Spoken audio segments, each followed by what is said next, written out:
for a Sunday meeting, and it was actually quite cool. I liked it. There was a lot of good news.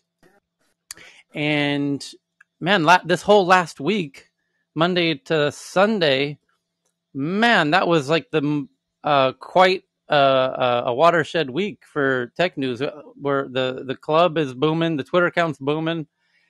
We're kind of firing on all cylinders and starting to. Friday was a peak, right? I Oh mean, yeah, we had nearly Swan 1,300 come on, people. and Yeah, yeah, I mean that was 12 a 1,281 was a new record on Friday, and it's no signs of slowing down now. And Justin as well. Yesterday, his room hit 800 something, and it's he's not on stage right now. And I just got off the phone, actual phone call with David Chang, who normally joins us here, but he can't because he's in Beijing, and they were having the Tiananmen Square. Apparently the government in China is very, very particular about what people are saying on the Tiananmen Square anniversary, and they're on the lookout for people saying stuff. Like, they actually get very, very, their ears perk up, and they're looking for anyone to say anything that could be considered, anti CCP during the anniversary of Tiananmen Square. And so that leads us perfectly into our first headline, which I will tweet out right now from the Tech News Twitter account at TNATW. And we tweet out all of the headlines we talk about from the Tech News Twitter account at TNATW. And the people on stage and in the audience, while we do this quote unquote show, are oftentimes finding fantastic headlines from all over the internet for us to dive into. And they are tweeting them from their own Twitter accounts. And they are letting us know that they found these great articles by very simply including our Twitter name in their tweet, which is TNATW. And it works really well because then we can very simply retweet it. And no doubt Poppy is the head of the head of the class with regard to that. And good luck keeping up with her. She's like, I'm wondering if she's an AI at this point. But the first headline is exactly on this point of why David hasn't been joining us lately around the anniversary of Tiananmen Square, where people in mainland China need to be particularly careful about what is said. And here's a great example. I just tweeted it from TNATW. They have an app in mainland China called Xiaohongshu, which is a social. They had one of their accounts blocked. There is a Twitter does not exist in China. They have an alternative called Weibo, and they essentially they realized they were never going to be able to let Twitter into China, so they made their own internal version called Weibo. Weibo is wildly popular, just like Twitter is outside of China, and with the exception of Nigeria, perhaps. We'll get into that in a little bit.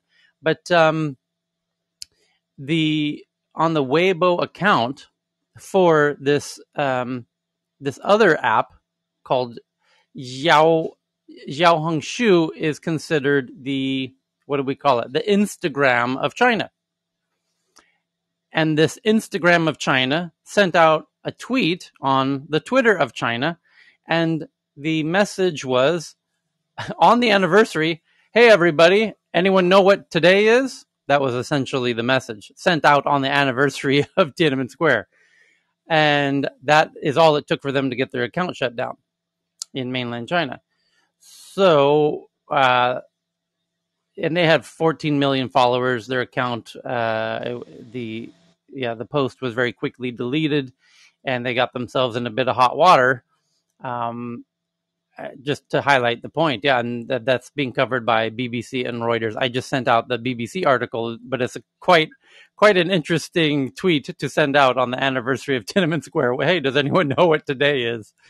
No one was appreciating the accidental humor. I don't know what was going through the minds there, but we did have something similar with Burger King in America asking, like, with their crazy tweet about on International Women's Day, they did equally something kind of crazy. I don't know if it was just bad marketing or what to chalk it up to exactly, But the actual Twitter put out some headlines in the past few hours. And one that I'm sharing from the Tech News Twitter account is that Twitter is very, very close now to launching their new feature called Super Followers. And you can read this from the Tech News Twitter account. And they now have the new rules about the super followers and a new photo. You can see it from the Twitter account. It shows what it will look like. And the company teased a look at their new Patreon-like subscription service.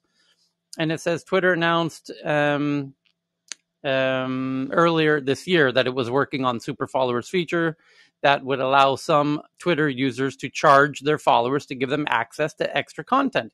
And a few hours ago, my friend Jane in Hong Kong, isn't it amazing if you join us every day how often I mention Jane from Hong Kong? Because that's how often she is the source of these articles that everyone is writing. She's the one who actually finds these features that are hidden. And let me just try and ping her in if she's awake, actually. Hold on. Let's see if she'll join us. She's notoriously a bit shy on Clubhouse. And man, so we'll ping her and see if she'll jump in here. Yeah, here she. Let's see if she'll join. But anyway, so by the way, she was the co-mod of the very first Tech News Around the World, along with my buddy Jason Calacanis. But now they have new rules about this new super followers. There's new requirements. If you want to charge your followers on Twitter for your private exclusive content, the requirements are you must have at least 10,000 followers. Additionally, you must have posted at least 25 tweets in the past 30 days. Additionally, you must be at least 18 years old. And notably, adult content is okay. And this very much puts Twitter... Jane's down there, Tyler. Oh, Jane just joined us. Hey, She's Jane. Just arrived. Yeah. Fantastic. We just tweeted out your update about super followers and the requirements. And we were just highlighting the fact that so much of the articles that the journalists are covering in the tech sphere, we mention your name almost daily here in context, because I make it a point to let everyone know who the real source of these articles are. And my God, you single-handedly are responsible for a ridiculous amount of the news that keep these blogs going. And I've noticed, and I wonder if you feel the same, that they're starting to recognize you more in the past few weeks and months, which I think is great. And I feel like we should call them out when they don't and hold them to account, because you can't do all that by yourself. You're busy discovering what all these apps are working on, let alone policing that the journalists actually give you credit for all of this news that you're breaking. But this new super follower requirements is just what you've discovered today. And no doubt you'll have new stuff tomorrow and the next day and the next day and the next day. So anyways, just wanted to welcome you back to Tech News Around the World. And as I mentioned right before you got here, you were actually helped us kick off the very first Tech News Around the World. And I know it's been a little while, but to give you an update, we just continue to boom. We just passed 20,000 club followers. We just had our biggest show ever with almost 1,300 concurrent listeners. Thanks. And yeah, and just wanted to say hey again. Miss you. Hope everything's good in Hong Kong. Thanks. Yep, little mic flash. And yeah, really, really looking forward to, for those who don't, you must follow Jane here on Clubhouse, but more importantly on Twitter, where she single-handedly is kicking off more actual news than most of the tech blogs combined. And I know that sounds hyperbolic, but it is not. You'll see what I mean if you start following her Twitter account. And every journalist is figuring out how the hell is she doing this? Like, just breaking all of this news by going inside the insides of these apps, finding the features that they're working on, and the Twitter team, and none other than Jack Dorsey watches Jane with fascination, no doubt, because of all the news that you break about all of these upcoming features. But I'm excited about this super followers. I bet you are too. Oh my God! I just realized you could start making some shit ton of money from your Twitter account with your super followers, because you could, oh my Lord, Jane, I just realized the super follower feature, because you can now charge for your Twitter content with super followers. Your content is insanely valuable to tech journalists, right? So your best feature leaks, you could have the paywall on. That could be, you have to be a super follower to get those leaks. Yeah, like I'm trying to think about that. Maybe like other types of contents as well. Right. Like I actually like when I was finding the feature, I actually submitted the application myself. I hope Twitter will approve it. Once they approve it, I will try to like feel about some other like maybe behind the scenes or maybe early sneak peeks of the research. That would be great. Yeah. Looking forward to it. My God, I think you could have $1,000 a month channel, and I bet you would have I bet those tech journalists would pay for it, and I bet you would have 20, 30 of them, and you could make $25,000, $30,000 a month just from the Twitter super followers. That would be forget tech journalists. What about analysts, right? Yeah, that too. Company analysts, right? Jane, honestly, you might have 100 followers paying you $1,000 a month and making $100,000 a month. Wow, that would be like yeah. Well, thank God. You deserve it. I mean, you're providing tremendous value to the tech journalist ecosystem, and it's high time you got yours, as they say. So kudos to you. I'm excited to see how that plays out, and just excited for you in general, because I remember the very first tweets you started doing, and even then I was like, oh boy, this is going to get exciting. And indeed it has, and you're really rocking the scene, and it's a pleasure to have you here. And I noticed you just added the tip jar feature on your Twitter account, which we just did as well. But I think you were the first to discover that, no doubt. If I had to wager who found that feature, it was probably you. Anyway, we just commonly are covering headlines here each day about breaking news. And time again, I know that you are the source of that breaking news, because I follow you on Twitter. As you know, we often chat and DMs and everything there. And yeah, it's just, I don't know. Do you agree that the journalists are starting to recognize you more as part of their articles, or am I imagining that? I think they've been like recognizing me since I guess late 2018. Yeah.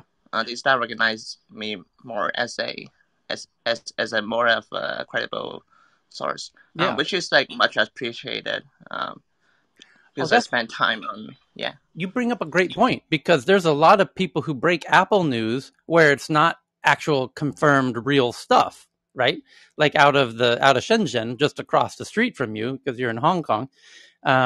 There's people who break Apple news all the time that turns out to be fake, that it doesn't actually happen. And yours is very different. Yours is, here's an actual screenshot of something that is coming. It's inside the app right now. You just can't see it because you're not a developer.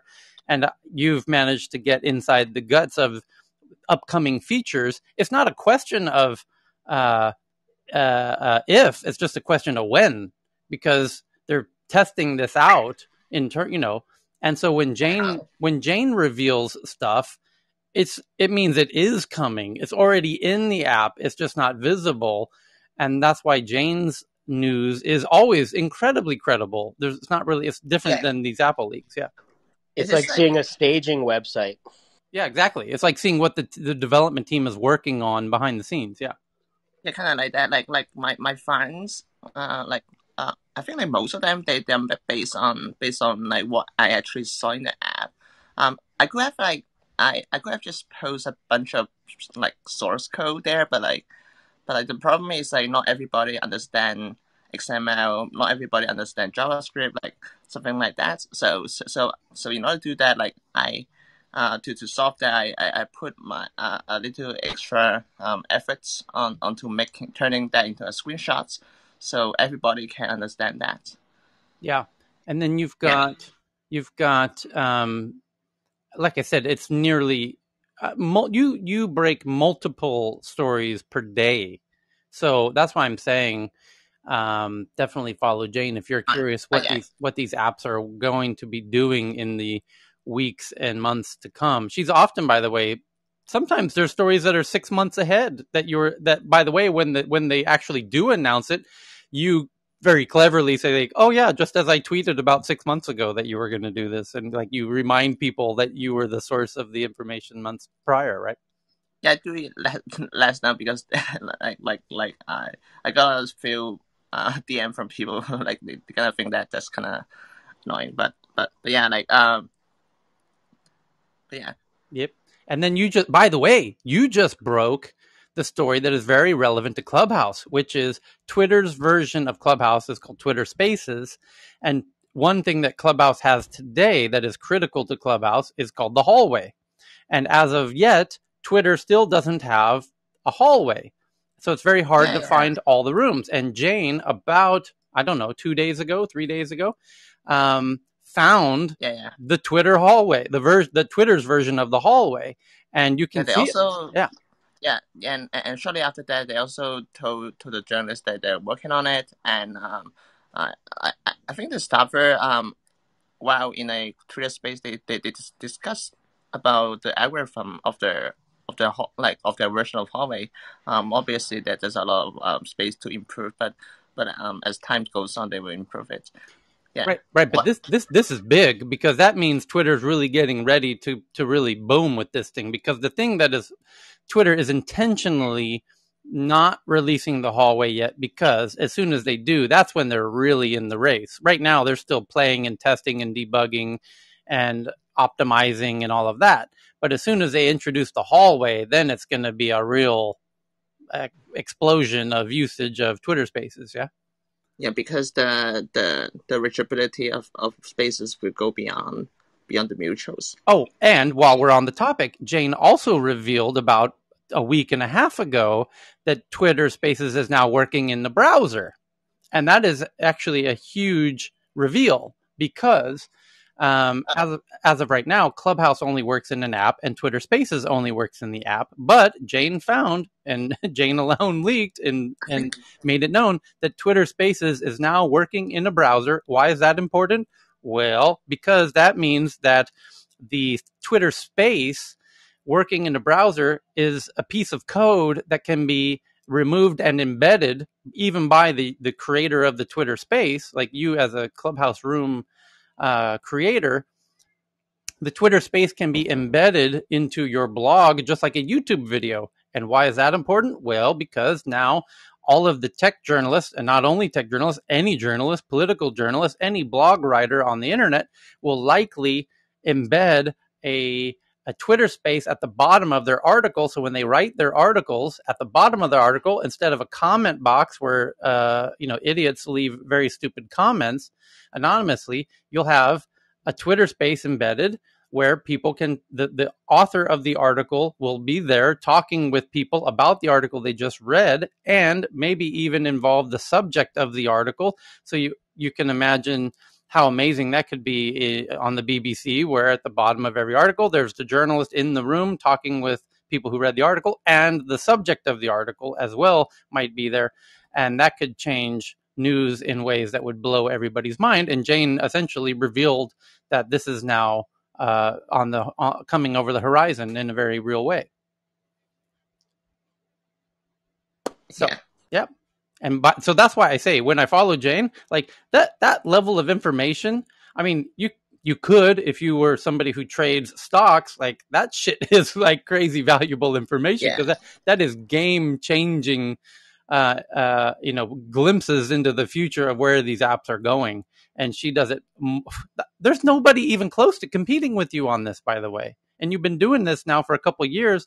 And I think it speaks a lot to your skills that as much as these tech blogs understand how powerful the news that you're breaking is, they're not able to replicate it. And so kudos to you. And I enjoy your Twitter account immensely. And it makes me smile every time I see you leak some of this stuff. And it's what a beautiful value you're adding to the Twitter ecosystem and to tech journalism generally. You're glad you like it. Yep. Well, so there it is. Jane Wong, everybody. And hopefully we'll bump paths again in Hong Kong when all of this virus nonsense gets under control. And if you ever are coming down into Thailand and you're looking for a holiday, you have a space here at my place. We can DM on that. So because they do direct flights from Hong Kong to Koh Samui, so it's not that hard to get over here where I am. And good to see you on stage here again. Feel free to pop in and out as you would. And let's see other tech news headlines that are popping off all over the place. What else do we got today? Anyone want to jump in? Samsung giving away 740,000 Android phones to Walmart employees. I tweeted that about 10 minutes ago. It's Walmart giving away 740,000 free smartphones. Yeah, it's Samsung's, but is Walmart paying for them to Samsung, or is Samsung giving them to Walmart? You have the article there. I'm actually down in the cellar. Okay, let's see who tweeted it most recently. I'm scanning through the tweets here. I think I did post it. Hold on one second, because there's now dozens of articles in the last 5 minutes, so I gotta look through and see who sent it most recently. Walmart. Here it is. Walmart gives 740,000 employees a free Samsung smartphone. So Christmas has come early. Walmart will give 740,000 employees free Samsung smartphones by the end of the year. So it is their Christmas bonus. So they can use a new app to manage schedules. Oh, okay. So there's a little strings attached there. And there might be a little data strings attached as well. Who knows? The phone, the Samsung Galaxy X Cover Pro, can only be used for personal use, and the company will provide free cases and protection plans. The phone's retail price is currently $499. Employees will only be able to use work features on the new Me at Walmart while on the clock. The idea of this app started as a way to manage associates' schedules and has grown into our single in-store app for U.S. associates, saving them time and helping them be more efficient. We believe it's the first of its kind in the retail industry. Up until now, associates at Walmart stores used handheld devices they shared to communicate, but an initial test with employee smartphones was received well and will now be expanded upon. A scheduling, push to talk with employees, signing into work by phone, and voice-activated personal assistant are all features of their new Me at Walmart app. In the coming months, the company plans to add a feature that will help shorten the time it takes employees to get items from the stockroom to the sales floor. And so this begs the question, does this app that's included in this phone, no doubt it has geo-tracking turned on by default. You want the free phone? That's very simple. We just need to know where you are at all times, so that we can keep track. We can monitor your break times. Not just your exactly. Yeah, not only your break times, like your and what you're looking at, and anytime you're out of the building. You said you were sick today. What are you doing at the movie theater? So. Yeah, it gets very interesting, does it not? The data that they can get from this device. And Walmart, just a part of me for being a little skeptical. Let's applaud their generosity of giving this device away. Okay, sure, let's give the devil its due. But they don't exactly have a strong reputation for being generous to their employees. In fact, quite the opposite. So that's why I'm wondering who's the real beneficiary of this generosity. One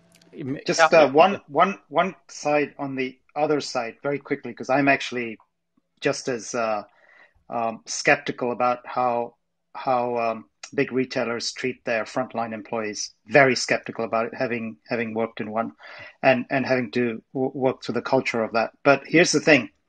These device companies there's massive industry in people providing, retail companies, these devices, these hardware devices, right? They're scanners, they're, warehouse scanners, different things. now the smartphone is so powerful, right? So the smartphone's better than any of those devices. There's a massive industry where these guys come in and they have this integrated software, etc. Now you just kind of start putting more apps on this phone that the employee has. The scanning software, the shelving thing that we talked about a couple of weeks ago. Put that app in there, and you just start creating this. And the phone is just so powerful. This little phone, right? You don't need this massive industry selling, all these devices that are that are there. So on one level, I can imagine that there's a business case for it, and then you've got the challenge because you've got this tracking and control. So kind of two sides to this. Yeah, and So they have gone from being brick and mortar to be a data company as well now. That's a great point, Johan. And let's unpack that thought for just 2 seconds for everybody who might be new to our daily show here. We often talk about how there are the cloud first companies. Amazon essentially started in the cloud, right? Google started in the cloud. Amazon is now opening brick and mortar stores. So they were a cloud first, data first company. They use all of that juicy data, which gives them an unfair advantage in many capacities, especially when they start competing with non-data companies like insurance companies and health companies. And Amazon, by the way, just did announce they're going big into health, which should scare the shit out of the traditional health companies who don't know how to manage data as efficiently as Amazon. And by the way, nobody knows how to manage data as efficiently as Amazon. So, insurance companies as well, any traditional legacy non-data driven companies, brick and mortar companies, should be very scared shitless when a cloud data company enters their space. It's a very unfair advantage. I point to the example of Spotify versus radio stations.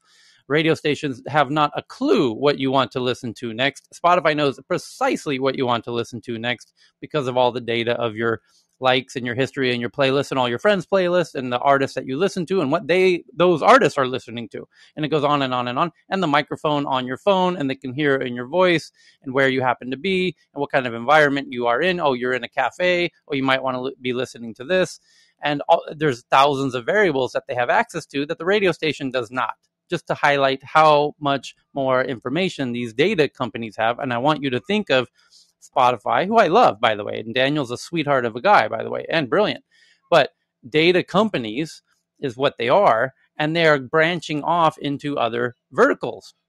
And Google is a data company that built an ad network based on data, and that's why the data-driven ad network killed the newspapers, because the newspapers had very, very, very little data other than how many newspapers they printed each day. They honestly didn't know what parts of the paper were being read.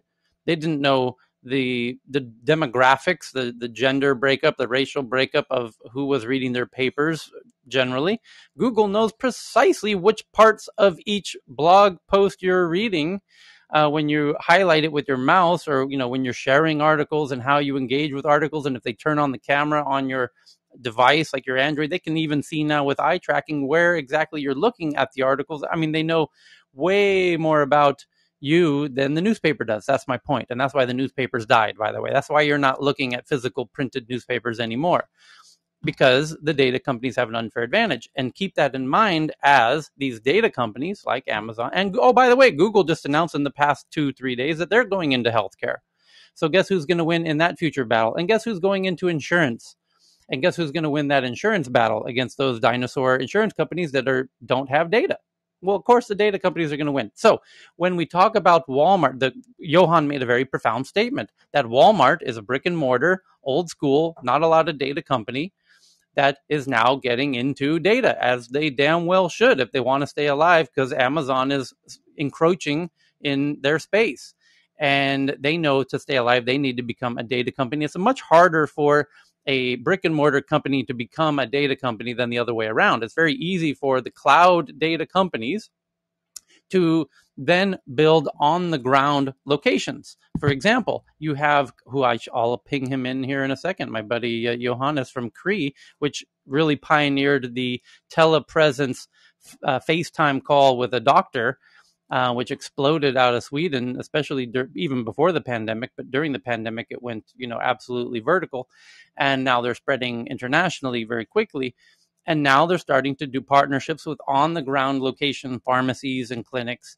And now you've got these cloud companies building on-the-ground locations that themselves are tied to the cloud and are chock full of data. And they even allow them to extract even more useful data with these brick and mortar locations. And we know this because Amazon just launched a hair salon in London.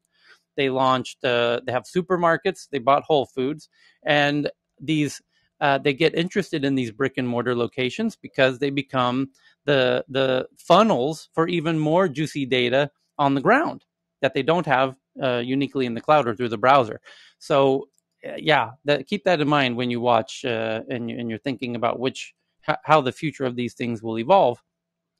Speaking of how things are going to evolve, the big headline in tech at this hour is all about what's going to happen tomorrow morning in America when the Americans wake up, because tomorrow morning is one of the biggest tech events of the year anywhere. And it's Apple's flagship developer conference, which they call the Worldwide Developer Conference, or what the geeks call WWDC. This is once a year.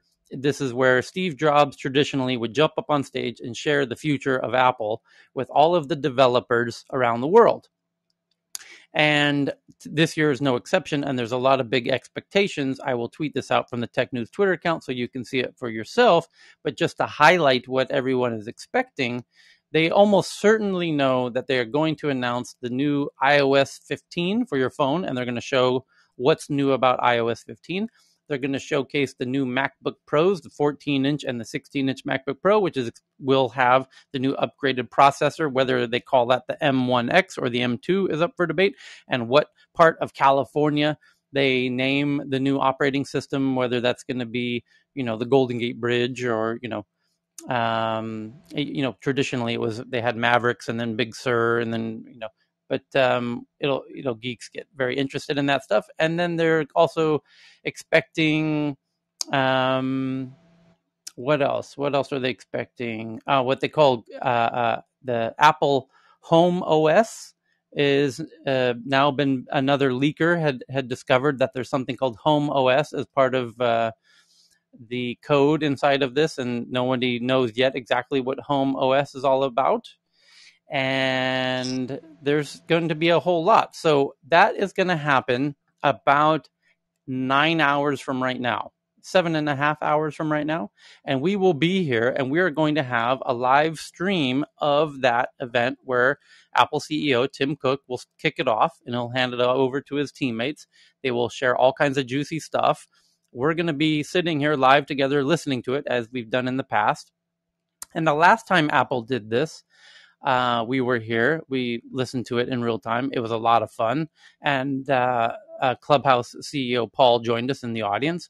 And it's just a lot of fun. I think if you've not experienced it before, I think it's a fun way to listen to these live streams. He sat through it for 3 hours. Yeah, exactly. He sat here the whole time in the audience. I mean, he wasn't just like here for 2 seconds. Yeah, right. But it highlights, this is a fun way to watch those live streams together, because we have Apple team members who join us, on stage to share little insights that nobody else has access to, in the same way that we do here every day with, like, Michelle on stage from Facebook. And she shares incredible insights that most tech journalists are not privy to. And that's what makes Tech News Around the World such a joy to do, because we get the inside scoop, just like people do who follow Jane on Twitter. When you find out who's really has the insights into some of these stuff, it's a lot of fun knowing what's going on. And to that point, we found an article, I believe it was New York Times, who's breaking the big story that India and Twitter are not on friendly terms. And boy, is that old news to anyone who follows us every day here. And it's now becoming comical to watch the big tech outlets, follow a week after the stuff we cover here at Tech News Around the World.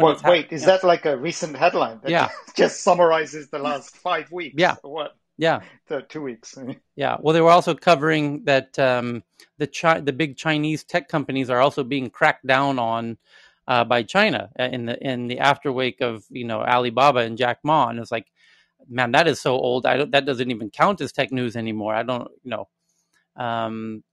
it's becoming a bit comical because we're getting, actually what's happening, Cal, is we used to get really excited that, some of the people on stage, because of the nature of this room where you have geeks geographically and professionally all over the world sharing what's happening in their profession and in their geography in a way that's truly unique. And we've actually become a bit we're starting to take it for granted. I mean, you only realize it when you start reading mainstream news and it's 4 days, 5 days, 2 weeks behind, and you're like, holy shit.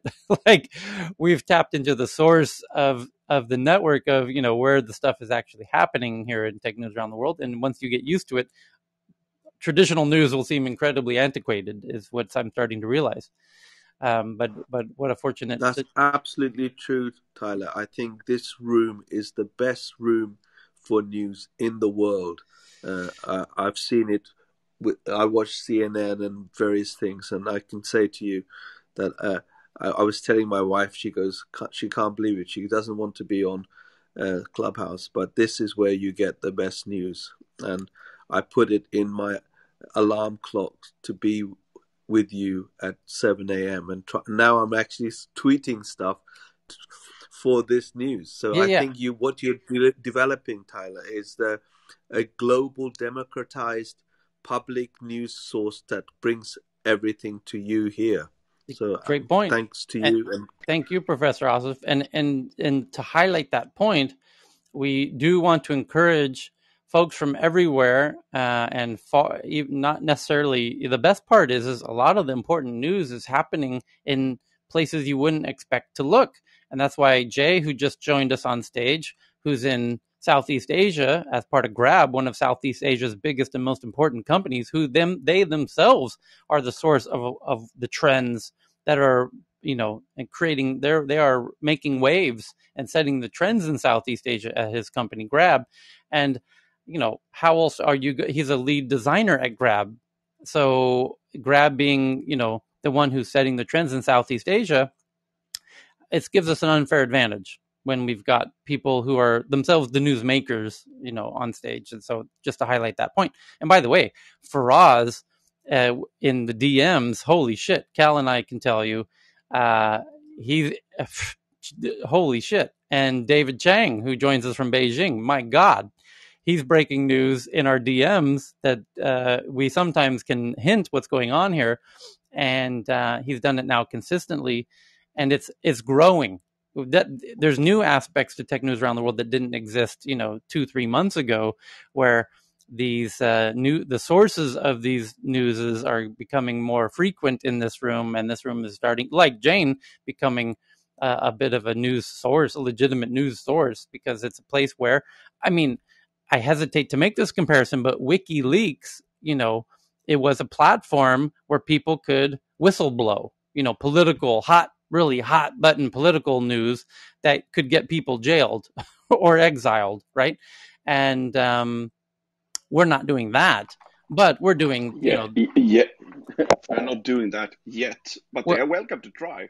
Well, yeah, but we are a place where people can come and bring stories that they know are going to be in the news, down the road, and share it whether they do it on stage or from the audience and DMing it, but that's what's starting to happen, and that's what's so damn cool about it. Just as a observation, having seen this, and I think Professor Asif, you're right. I think not just us, but generally there is a major movement around kind of the restructure of media and stuff, and I'm learning a lot about it. Just reconnecting with it, and just hanging out with Tyler, I'm learning a lot just about how we're doing this here. What's interesting is how you get passionate about stuff and emotional about stuff, and yet not completely religious as an overall platform, right? And that is just an art, right? It's an art. Like we have these. Sunday was an interesting debate. It's such an interesting crowd on Sunday yesterday, I think it was, right? Yeah, yesterday. From on the ground, from religious people on Bitcoin to skeptical people and cynical people, but collectively the platform gets. And that's why I think people come and listen, is because what it happens is overall you get a pretty balanced and truthful view overall, because we're going right to the front line and facilitating that frontline voice in a way that's that's just very unique, and that's not easy to do. I mean, I challenge anyone to try and do that like overnight. Like it's a hard thing to do, because when you want people to get passionate about something, you have to let them get religious about it, right? And then you have to work that through, because otherwise you're just if you're about Bitcoin, you're just another Bitcoin room, or if you're just about this. But here it's kind of the way that it's just a unique talent, and I think Tyler's got that talent. And you guys are seeing it, but no, I know, Tyler, just one second. I know you're going to be humble about it, but you do synthesize it, and a lot of people want to be part of it. Like Ridija is just like just on fire. But I've noticed just just what it is I think you got engaged with it, right, Ridija? Just let me just say, because I've noticed you jumped on and you've just got engaged with it because you see something in it, right? Just 1 second, I just want you to, because I want you to hear this, Tyler, because I've watched her, and I haven't spoken to you about this before, but I just watch your behavior. What got you engaged? I just want to ask you just quickly. I mean, honestly, it's so amazing the way Tyler conducts this room. The first time I joined, I usually follow tech news, but the way you do it, the way you actually get everyone to debate about it and talk about it, and just in general, the way you conduct the entire headline, it's just amazing. I mean, it's 1:40 a.m. here, and I know I have a 7 a.m. meeting, but I'm just like, I am going to attend this room and get 4 hours sleep if I have to, but I am going to be here. I literally have you had to hear that, bell Tyler. icon for every tech news room on my Clubhouse. Well, I had no idea, but that you were doing that, and you're staying with. Please don't lose your job. You're early in your career, but I'm just saying, like, Tyler. Yeah, but watch this, Cal. I'm going to prove you wrong right here. Here's why: because Ranjith, who's in the audience, who's obviously Indian by heritage, but I happen to know he lives in Stockholm because he helps me produce my Stockholm events, and I thank him for that personally. He just sent me a DM on this. Remember, this rant started about Walmart as a brick and mortar that needs to evolve to compete with Amazon, who's a data first, cloud first company. And we're talking about how they're adding the phones to their employees, which is going to be a data point that's going to be an advantage for them. And then he drops an incredibly insightful point, which is, this is why he says Walmart invested in Flipkart in India, because Flipkart was the upcoming Amazon of India, like this huge, data cloud first delivery company. And he's exactly right. That's why Walmart invested in Flipkart in India. And because they want to, by acquisition, by investment, start to branch into the future of commerce, and by attaching themselves to a fast rocket ship data company like Flipkart. And you tried to do the same at Best Buy, did you not? That was part of your reason for acquiring Napster. That's why the moves that they're making into healthcare around digital, and they're trying to digitize themselves. Right? It's data. And my point, and then being able. No, absolutely, you're right. Point here is that if you're a retail company, and what you've got right now is this unique opportunity. In fact, the window has lasted longer than. Best Buy survived, and they could have been killed off. Circuit City got killed off, and we survived at the time, but to survive in order to do something big now. And if they don't go faster on the medical thing, they've got to go really fast on it, really fast, and other areas. Then they just lose it. And I think Walmart's seeing that urgency too. You're absolutely right. But my point I'm trying to make is that Ranjith was the one in the audience who brought in an important puzzle piece between the arguments we're making. And when you're building a jigsaw puzzle, you often get somebody at the table who's been quietly, doing their thing, and all of a sudden they're like, I got this important piece that linked these two bigger pieces of the puzzle. And Ranjith just did that by highlighting the fact that Walmart's big investment into Flipkart precisely highlights the bigger grand plan here. And by the way, somebody in the audience with the Twitter account of Somto Henry just dropped a bomb here that I have to share. This is breaking news. And this is what tech news around the world is all about. Holy shit. Who is this? Somto Henry. Whoever they are, I don't know if they're on stage, but this is this is the craziest headline in many days. You know about this Twitter ban in Nigeria? Just to give a little background context before we drop the bomb here. Nigeria has banned Twitter, long story short, in the past 48 hours. And we've had people on the ground in Nigeria in the room yesterday telling us about what's going on there.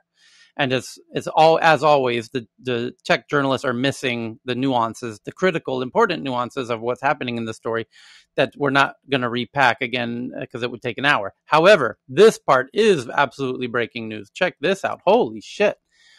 Report says Nigeria and China working on internet firewall together. The Foundation for Investigative Journalism, in a report, revealed that the federal government and China's Cyberspace Administration Office discussing plans of building a Nigerian internet firewall just after the ban of Twitter in Nigeria. This was disclosed in a report by the FIJ, the Foundation of Investigative Journalism, on Sunday. They added that Nigerian reps in the meeting included Ibrahim Gambari, the chief of staff to the president, and Lai Mohammed, Minister of Information and Culture. What they said, the internet firewall will also give the Nigerian government power to block VPNs, as they do in China, which many Nigerians are using to access Twitter, which was covered in our room here yesterday, where they talked about how the Nigerians are all now scrambling to get on VPN so they can continue to use Twitter. But if they adopt this kind of Chinese firewall internet, then it would block all the VPNs and actually block Twitter, which the Nigerian government has a very strong incentive to block everyone from using Twitter. In fact, it was reported, and we covered it here while it was breaking, that Nigeria is now going to be arresting and prosecuting anyone caught using Twitter, by the way. And they are using the ISPs, the internet service providers, to figure out who is using Twitter. And if you're using Twitter in Nigeria, you likely will be arrested and prosecuted. So since it says many Nigerians are accessing Twitter via these blocked VPNs. And it says the CAC is the Central Internet Regulator, Censor, Oversight and Control Agency for China, and answers to the Central Cyberspace Affairs Commission headed by Xi Jinping, China's president.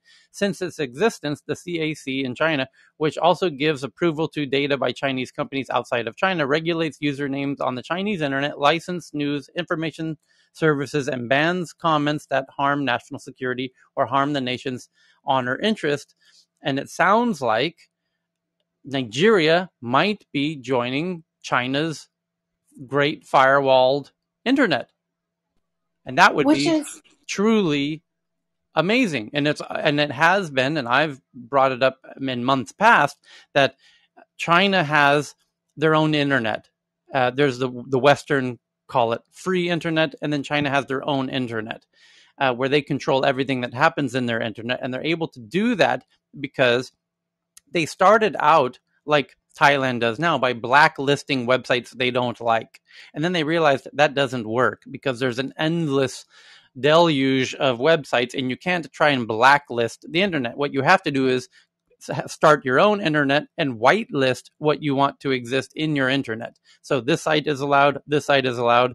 Everything by default is not allowed, and then you whitelist what is allowed. And that's now what China does. So they don't have to worry about things they don't like outside of their internet because it's not allowed in until they approve it and whitelist it, so to speak.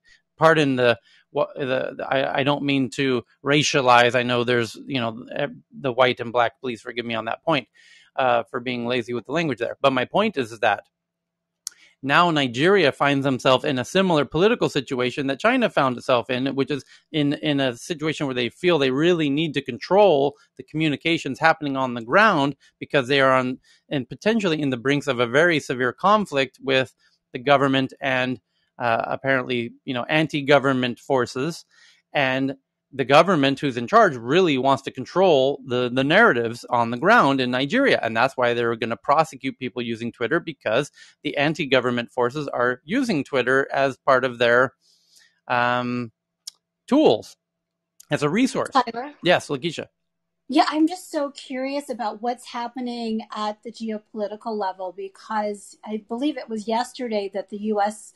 mission issued a statement on Twitter saying basically that they supported the Nigerian people. And then this morning for us here in Asia, the European Union followed up on Twitter, saying that the EU, Canada, Ireland, the US, maybe one or two other allied countries, if you will, support the Nigerian people. And so now learning that the Nigerian government is partnering with the Chinese government, I just think that it's that there's so much more that's happening at the diplomatic levels for these countries to really come out in support of the people as it relates to this technological platform. So this is huge, and I'm just a bit unsettled because I wonder what's happening at the geopolitical level around this. Yeah. Anyone else? Feel free to jump in.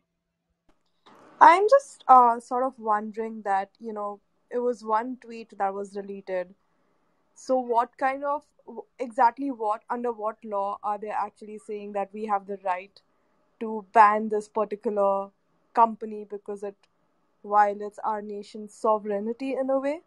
Why is Nigeria banning Twitter, you mean? No, I mean, I'm trying to look at it from a legal perspective rather than not just why they are banning it, but under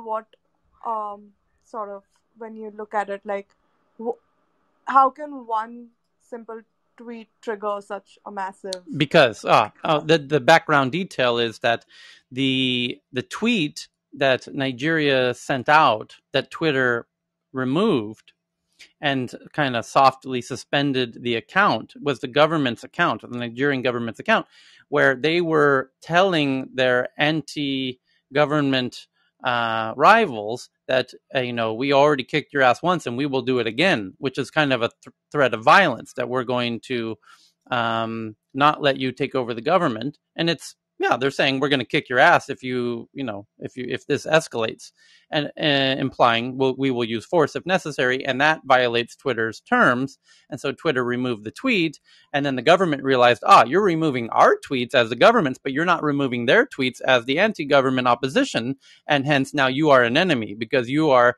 providing communication and reach to our anti-government rebels, but you're silencing us as the government, hence you need to get out of here. You are now working against our aims, so we need to ban you because you're helping our enemy, and you're silencing us, and that will work against us, and you're compromising the government of Nigeria, so you need to be banned from Nigeria. And I think this is our last. It still seems, I mean, I do think that Twitter is going to come back in Nigeria. It's up to the government. But this is a critically important point, because we're seeing this. This is not at all unique to Nigeria. Russia in the past month has told Twitter the same. You are sharing information that we feel it threatens our government position, and if you don't remove it, we will remove you. And India, by the way, also has a similar situation where the Modi team is telling Twitter, you need to remove this stuff or else. And they're not being clear about what else that means, but they did send down 6 or 7 large gentlemen in uniforms down to Twitter's office, which seems, I don't know why you need to send 6 or 7 large gentlemen in uniforms down to Twitter's office to have a conversation. But that does lead me to think that governments will, as India has done already. India already did shut down more than 100 Chinese apps in India. What's one more American app? So this is where this escalation between these apps and these governments, the fact that Nigeria is the one that actually made good on actually removing them. This will not, and by the way, it will not be the last. You're going to start seeing more and more of this, just like you're seeing more and more of these big cyber hacks, which also plays into this in an interesting way, and why you're also seeing these big mega trends of social media sites becoming e-commerce sites. You're going to see more and more of that. There's these certain massive waves happening in tech in 2021 that we watch unfurl internationally. No one nation is has this is not specific to any one geography. It's not specific to any one company. These are just mega trends that we watch with a lot of fascination wherever they happen to happen. In the past 24 hours, it's Nigeria versus Twitter, but tomorrow it will be YouTube versus Russia. And Tyler, it's LS. I would say David's not here, but you're going to see a lot more of the Western, Eastern play, and what I would call, even with the Walmart relationship, and it's interesting with the Samsung doing a play before the WWDC that Apple's going to have tomorrow. But you're looking at what I would call the last mile top of mind. And we used to call that the last mile in cable, which is what would reach the home. And I think with the ubiquitous data information and everything, governments, companies and everyone is trying to get that last mile top of mind. And what I mean by that is what's on your mind and what's at the top of it and what stays relevant at the top of it. And so you're going to see more of these dichotomy split. And with Nigeria, specifically, I think to the Belt and Road Initiative for China, and you're just going to see this macro. This is something I think Justin and David talk about, but you're going to see more of a macro split of Western and East, and which way is it going to go for geopolitics in the next future, be it crypto, be it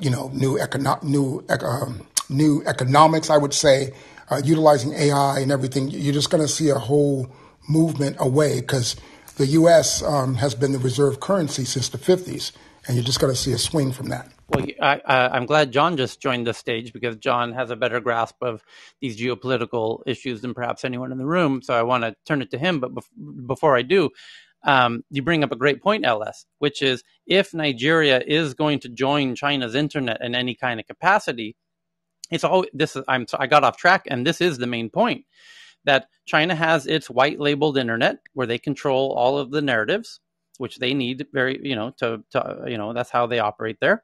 And here's where it gets really interesting. China is heavily invested in Africa. And we've been talking in rooms lately about, and David Chang exposed as he managing the crypto mining in China as he does, he says, yes, and others have confirmed that China's new digital cryptocurrency is will be introduced as part of their investments into Africa, and they will require, as one of the requirements of these big billion-dollar loans that they're giving to these African countries, that they accept these loans in this new Chinese digital currency, which would expand China's currency as gain a foothold geographically. And Simon in South Africa is flashing his mic. And by the way, people on the ground in Africa are saying, yeah, we're expecting this to happen as now a new requirement as part of these future loans in Africa. So Africa could likely take on the Chinese digital currency as the currency in countries in Africa. And they might also include, as part of this agreement, oh, by the way, you need to also accept our internet, the Chinese firewalled internet. And that's why this news from Nigeria is so incredibly concerning, because what happens if Nigeria now gets China's internet? Why is that interesting? Because China's internet includes nothing negative ever about China. It's whitelisted and it's pure Chinese controlled information. You're not going to see anything ever again about Tiananmen Square or anything negative about the CCP or anything like that. And China would love the rest of the world to be on China's internet. And the question is, which country will be the first to adopt it, either by will or by force? But it likely will be a condition of a large loan or some condition, as we're seeing now, where Nigeria feels the need to control its own narratives. And China might say, hey, we've got the solution for that. But Simon, you're in South Africa, so let's turn it to you, and then I would love John to hear his thoughts. Go ahead, Simon. Yeah, I think that I was on last night, and I actually eventually kept quiet because it was getting so hectic about what was going on in Nigeria. But Simon from a very cold Johannesburg this morning. There are two things I wanted to mention. One is the issue of, as you talked about, is the effect of politics on globalization or on global business. And I think the what was interesting is that obviously Twitter made the right call by putting their Africa headquarters in Ghana and not Nigeria. West Africa. Why not Nigeria? Now you know why. Wow. The other thing I thought was quite interesting is that if you are an international tech vendor and you're in this kind of space, you need to make sure that you're in a country which has a either a rule or a constitution which will prevent the government from obstructing you. And for example, South Africa has a very strong constitution on that side. But the other issue was, and I put it on the Tech News Around the World website, and I saw you liked it, was the issue of Process, which is effectively the international company owned by South Africa's big multinational called Naspers, buying up Stack Overflow. And I was wondering, until I heard you this morning, I was wondering why Naspers, which, by the way, Naspers a few years ago bought 30% of what was in a small Chinese company called Tencent. As a result of that, Naspers alone is about 20% of the Johannesburg Stock Exchange, and Process is a Process, the company they created, which is actually based in Amsterdam, is an attempt to try and break out of this one product stance. But what occurred to me hearing you talking about the whole issue of where the world is going in terms of data. Oh, by the way, Naspers also bought Flipkart when in its early stages and sold it to Walmart. So they seem to have, and I was wondering why they bought Stack Overflow. They obviously see something about the way the world is going that people like me just don't realize. So it's very interesting to kind of put that acquisition, which was $1.8 billion at the end of last week, into some context of what you're talking about here. So yeah, I mean, it'll be interesting to see where it goes. But obviously, some people have got a much better idea of they think they've got a much better idea of where the world is going than certainly I have. Thanks, Simon, and I'm out. Thank you, Simon. And again, John, jump in if I'd love to hear your thoughts as a much respected geopolitical mind. And Jane, by the way, in Hong Kong, other than Africa, this point of where the Chinese internet might expand, one need only look as to where they are expanding their digital currency. And at the moment, Hong Kong it was reported yesterday, is the test bed for the internationalization of the Chinese digital currency, which makes sense because Shenzhen, which is on the other border, is the Chinese mainland city on the border of Hong Kong, which are separated by now a 15-minute train, by the way, and which I've ridden myself, and no doubt Jane has several times as well. But the point is, oh, you haven't? Okay, it's fun. It's actually a beautiful train. It's a very nice ride, but and the station in Shenzhen is quite nice. But the point is that China is trying to kind of merge Shenzhen and Hong Kong, and what they're calling now in the past 48 hours, the headlines have been that they are testing the internationalization of the Chinese digital currency into Hong Kong. And they can do that because those are separate banking systems, and it's a separate bank in Hong Kong, and they can test these Chinese digital currency in an internationalized way as a test bed. Which, why would they do that unless they have grander plans of internationalizing their Chinese digital currency into other countries like Nigeria, perhaps, or other African countries where they're giving these very large loans for these infrastructure projects as part of the One Belt, One Road initiative, which, again, David Cheng said, yes, the whole plan is to get these African countries onto their currency because it comes with a lot of data and controls, no doubt. But what about the Chinese internet? Where else might the Chinese internet go, was my question. And well, let's look at where they are testing their internationalization of their currency, which is Hong Kong. Well, wouldn't it then make sense if they test their Chinese internet, where they want to control the data? Are Hong Kongers themselves not a little concerned that they might become the next geography where the Chinese internet is tested, where you will no longer have Twitter or YouTube, et cetera, et cetera, et cetera, which, by the way, 48 hours ago, 72 hours ago, the Hong Kongers were surprised to learn they were not going to be able to do their annual memorial for Tiananmen Square, as they've done for the past 32 years. That was very effectively shut down 72 hours ago, as every Hong Konger like Jane well knows.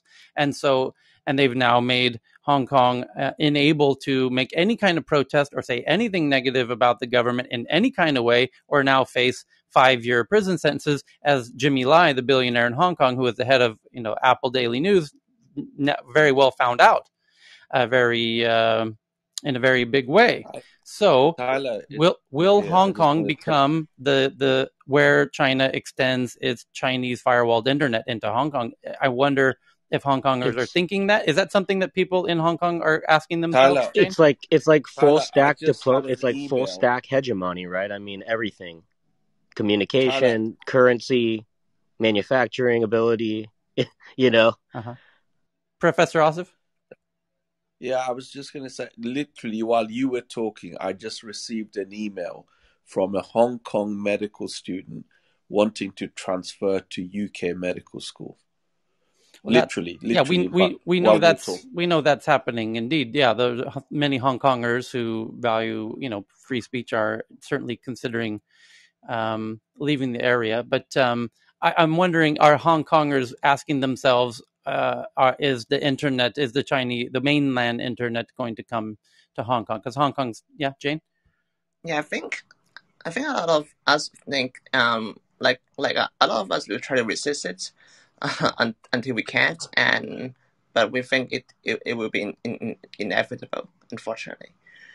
Right, because it's part of the necessary controls that they're trying to, they're enforcing with police on the ground now. They had 7,000 soldiers around Victoria Park, where the annual Tiananmen Memorial happens in Hong Kong near Causeway Bay.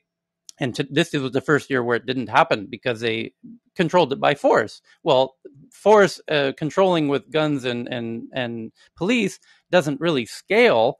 But controlling via their Chinese firewalled internet, well, that's a much more effective way of controlling the narratives on the ground and controlling those kinds of things. So we're gonna watch that with a lot of fascination, and I hope my friends in Hong Kong can keep us updated when they see that happening in real time. Heyman? Tyler, you know that China's launched the competitors for Starlink, right? They're also that's one of the headlines internet. of today. We will, should we do that right now? You have that headline handy? Yeah, I just sent it to you just now. Okay, go ahead and read it if you would. Yeah, sure. So China's drive to compete against the Starlink for future of the orbital internet. This is on TechCrunch, released just yesterday, actually. The country is heavily investing in its own low Earth orbit satellite constellations.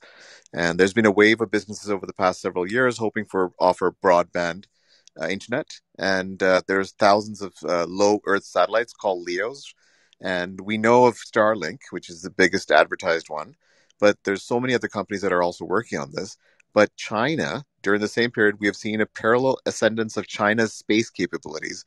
In tandem with the accelerated deployment of SpaceX's Starlink constellation in 2020, China has rapidly responded in terms of policy, financing, and technology, including the most notably the creation of the Chinese answer to the Starlink, namely the constellation operating company called China SatNet and the associated Guowang or National Network Constellation. So this is basically to compete in certain markets with Starlink. They're actually going after the markets that Starlink is going to be competing in. Right. So this is Heyman, this is a mother of a story here, because why would China need to compete with Starlink to internationalize the internet? And what internet do you think they are going to internationalize in Africa? Clearly their own. So this is the only proof and evidence you need that China has very strong ambitions to spread their Chinese internet internationally via their version of Starlink. It's truly fantastic. John? Well, there's a lot to unpack here, Tyler. Yeah. I feel like I've come a little bit late to the party, but okay. I guess David, I love talking to David about China. We have a lot of kind of similar views as to where all that's heading. I'll just say, like, in terms of Hong Kong, I'm not particularly bullish on where things are heading for the city. I mean, it's we'll watch, like, financially how much longer the Chinese are going to basically keep it around for what its effective purpose has been for a really long time, which is like a source of capital outflows and third-party banking and entry pathways into China. But it seemingly seems like the writing is kind of on the wall with the importance of Hong Kong almost as a financial intermediary kind of diminishing. They have quite a number of dollar reserves that are kind of held by the city itself, and that has value to the mainland government. It maintains its peg on its currency, and there's a lot of things that I'm kind of tracking individually on Hong Kong that are pretty important. I don't want to dive too deeply into the digital currency and kind of what I'm seeing them doing. I'll just say that, like, at the end of the day, it's about whether or not they can actually kind of require central banks to hold it in a greater number, because it's less important what people are transacting in and more important in terms of like what people are actually settling the transactions in. Because they can request that people use this to buy and move products, but if they're just going to try and swap it out through the international money system into dollars, I mean, it's less important, so to speak, right? So it does kind of matter operationally how all that actually foots out. The other thing I will kind of say about like Nigeria, everything going on there, I try and look for like historical precedents every now and then, because it's always, interesting that how very little new things actually happen in the world. I recall that after and this is something I've just started putting together kind of just ironically over the last couple of weeks, is to try and look at the number of countries and regions in which like the printing press was banned. When whatever it was, the 15th century, 16th century.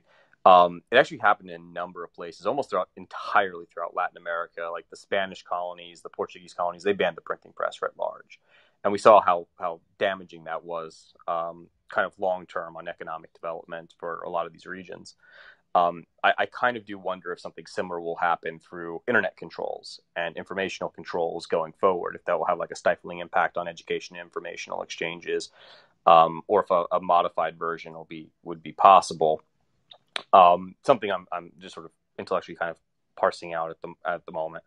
But I do think it's interesting, since I forget who it was. I think it was what's his name out of Stanford, Ferguson, that did the tracking graph to show how fast it was that informational exchanges grew when the advent of the printing press came about, and it was very similar to what we saw with the internet. So I think there are some rather compelling parallels to that. That said, I think you laid out a lot of the rather interesting case notes that are kind of going on around the world. I will say that in sub-Saharan Africa in particular, we're seeing a lot of governments want to have greater informational controls. COVID is kind of burning through a lot of those countries right now. We're seeing a lot of the fallouts, partially as a result of climate change, partially as a result of some messy interventionism. So Libya has basically trickled out throughout the entire Sahel. Like Chad's government has fallen, Mali's government just had a coup. Burkina Faso looks like it might be facing some issues. All this is kind of starting to play out in greater effects throughout the region, and so governments are going to want to control their own informational flows a little bit better. Particularly if you look at how the increasing number of people that are able to utilize mobile communications, right? We'll kind of have to see how this plays out if the African governments themselves are going to kind of be embracing this.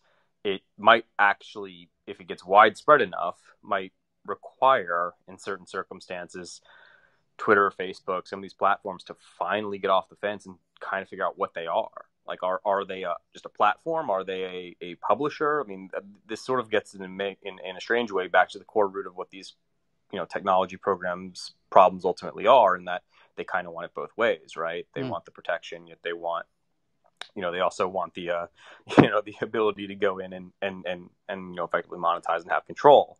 I think ultimately, it's probably going to be messy. Like there's no nice way of putting it. Mm-hmm. I think more often than not, you're probably going to see more so with Twitter. Twitter's an easier target than Facebook, right? Who pre-programs a lot of the phones and mobile devices to utilize their systems in sub-Saharan Africa, and they have the relationships with the powerful telcos. Great point. But Twitter's just an easier target. Yep. So, which is why I think that you're seeing them more often. Like Facebook, you mentioned India. Facebook and WhatsApp, I believe they're suing the Indian government over that. Correct. Whereas Twitter basically said that they're going to kind of acquiesce to it after they basically begged for 3 more months and then said, never mind, we're just gonna follow the rule. And I think that kind of shows a little bit of a difference in corporate strategy for how they're kind of aligning themselves. I there's I can talk for a really long time about the China thing, but I don't want to monopolize too much of the stage time here. No. Leave it at that. Hey, John, you're one of the most respected analytic thinkers on this platform. Really, really appreciate having you. I have a question just quickly because it's no worries on the voice. You really are. On the earlier, like, what's the plan B if China puts, to Tyler's point, puts I guess pressure on giving out these loans and influencing the use of that currency, etc. What's if you have a slightly more enlightened elected government in these places, what's their plan B? A negotiation with the US? What do they do? Just in your analytic sense. That's a great point. There isn't much of a plan B, is there? It depends if they they're do. important. Let's say they do get an enlightened government in place, and they want to say, "Hey, listen, guys, we don't want to." They're naturally going to start with the ones that they think they can get, that don't have any plan Bs at all. And I mean, they're not going to go to Ethiopia first or Egypt first, right? They're going to go to the ones. It's going to be resource centered, right? So wherever they get access to resources. We've actually seen this play out. This isn't like something that's hypothetical. Like, we have seen that when countries have basically told China to, shove off a little, what they tend to do is just nationalize the asset, repudiate the loan, and then basically get, either US, IMF, somebody, or one of the dev banks to maybe cut them a check to do some sort of back end relief. There's a lot of reasons why China is doing this infrastructure. I can go into this extensively, but some of its jobs, some of its the Belt and Road is kind of wonky. I think a lot of it's financial, trying to acquire some baseload commodities that they don't have available. I think a large percentage of it is actually trying to acquire assets in places because they kind of recognize that they're in a little bit of a house of cards situation financially, internally. So I think there's a lot of different motivations that are going on the back end, but we have seen countries repudiate these loans, nationalize the assets, and China really hasn't done anything. In other cases, we have seen China basically try and move in and say, we want to do the following things. And they said, okay, I really do think it kind of relies on how geostrategically important these things are. And, what the kind of countervailing, offer that can be made. Like, all of this stuff is in places where ships don't go and trade doesn't occur. And the argument is that they're going to build it. And I think that if you build it, they will come attitude. The Soviets tried that. It doesn't always work. So it really does depend what the underlying, dev project actually is. It's very case by case. Actually, John, I'm just wondering whether the Mambila water dam project, that's a hydro generation project in Nigeria, it's the one that is $5.8 billion that China's Exim Bank majority supplied the money for. And apparently a Nigerian firm was supposed to build it, but then the government did something and they wanted to revert it to the Chinese. But it's in courts right now. So I'm just wondering that's why, and maybe another reason why they want this government in power, right? To make sure that they get that deal back to the Chinese companies. I mean, maybe. I mean, these things play out in the background. There's usually a lot of different motivations that impact. It's hard to look at any one thing and say it's that and have it be that in a vacuum. A lot of times it does come back down to leverage. I mean, more often than not, particularly in geostrategic areas, it is leverage. Nigeria has a lot of commodities. They have a bunch of different things that are valuable. That said, they have a lot of problems with the extraction processing, with the general development and infrastructure. Anyone that's kind of even looked at what Lagos kind of operates as kind of understands that. A lot of opportunity, but a lot of kind of ancillary problems that go along with that. The short and long is that I don't know. I do know that around 60 of these contracts, Tyler, were the Chinese Belt and Road contracts were leaked out. And they're on it's either the Tony Blair Institute or one of those guys actually has it and put them all together. And so you can actually see what some of the requirements are. There's some pretty wonky clauses in there.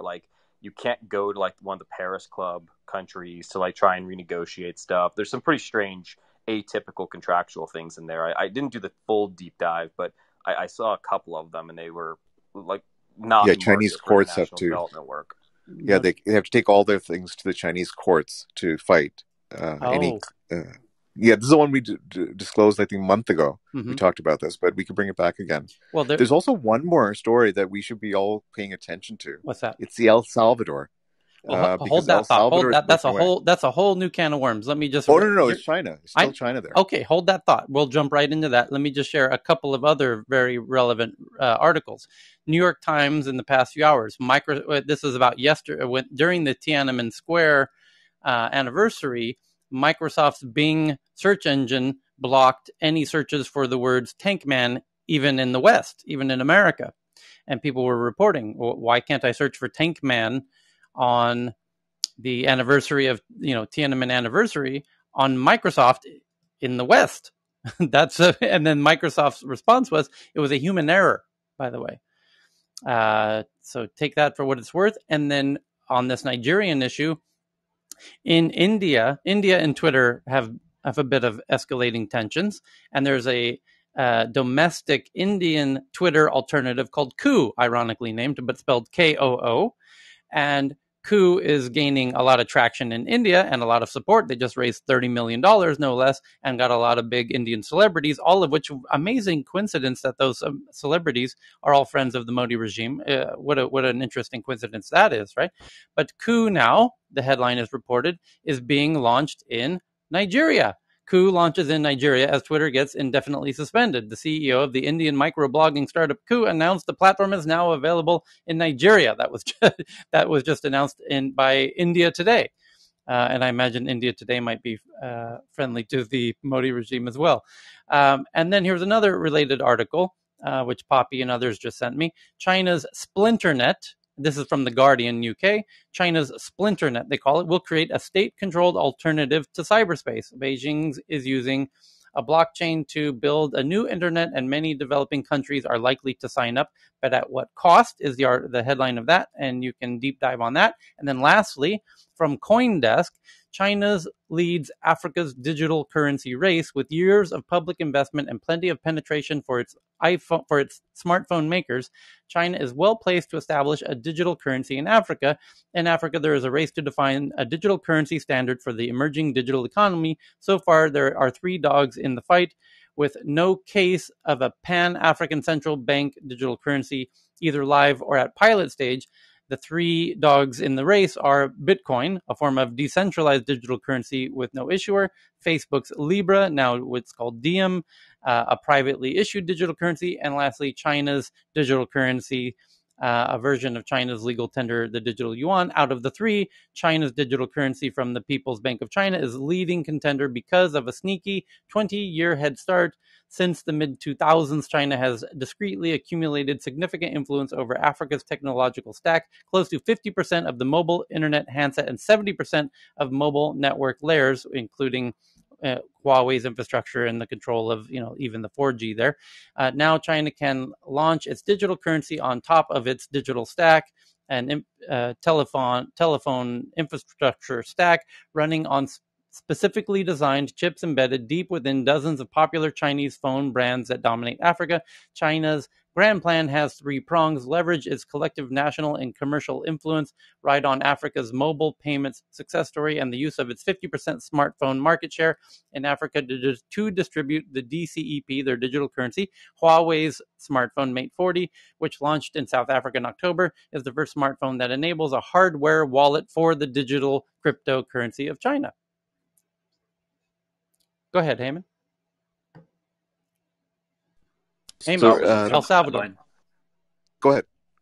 Well, you had the story about El Salvador. Yeah, okay. So basically, we know that El Salvador is right now pitching for getting all the Bitcoin off-ramps, right? They're actually saying that they are welcoming all this investment from Bitcoin, which is against the U.S. Ideals, right? Or their wishes, and also against what the South American bloc wants. But one thing that they are not saying is, I think there's several articles that we shared with you internally in the DMs, but we'll share out, is that there's the person involved is actually got a lot of connections to, they claim, organized crime. But another bigger issue is that China has been trying to get a port there, like a hub. It's basically for their shipping hub. as part of the Belt and Road initiative, established in El Salvador. They also purchased some land there a while back along that area. So right now, as it stands, people are suspecting that if Bitcoin is banned, and China is also saying the same thing, right? It's use it as a investment medium, not as a currency. You could use it as an investment part. So I'm just wondering whether these similar words are being used by China, by El Salvador. I'm not sure what the collusion is going on. It just happened in the last 24 hours, right? At the Bitcoin conference announcement. Yeah. Any thoughts on that from anyone? Because that can go in a lot of different directions. Go ahead, John. So I would be stunned if this isn't related to illicit capital flows. Yeah. Like the El Salvadorian government is, to call it corrupt would be an understatement. I mean, it's tough. Like, I think, was it Representative Torres and the president have gotten into, like, have a long-standing fight where she called him a narcissist. He basically went kind of direct campaigning to El Salvadorians in her district and told them not to vote for her. She just put out, like, a big declassified memo on corruption in Guatemala, El Salvador, and Honduras. But really, it was just kind of, like, highlighting El Salvador. Because we can go on here. Yeah. So one of the former cabinet members is a narco. One of the current cabinet members is alleged to be a narco. I believe his current chief of staff has really close ties to a couple of, is basically alleged to be a narco. I hate to call him special advisor is not considered to be a narco, but every human being that around him is.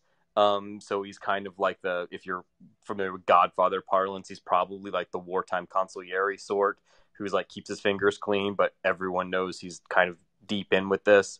I mean, this is from my perspective, and I've talked to a couple of different people about it since the announcement came out. This just screams like on-off ramp for illicit capital flows, getting money in and out. Like, I mean, there's other reasons to do it. Like their dev bank is having issues, and there's it'll draw investment into the country. But like I think getting fiat and washing it is probably the main reason why this is being done.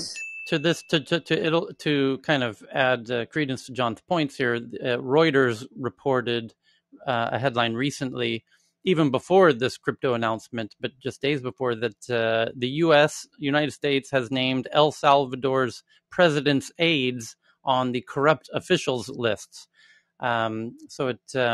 The U.S. State Department report on Central American officials credibly alleged to be corrupt includes members of Salvadorian president's cabinet and former minister, according to an extract of a document leaked on Monday.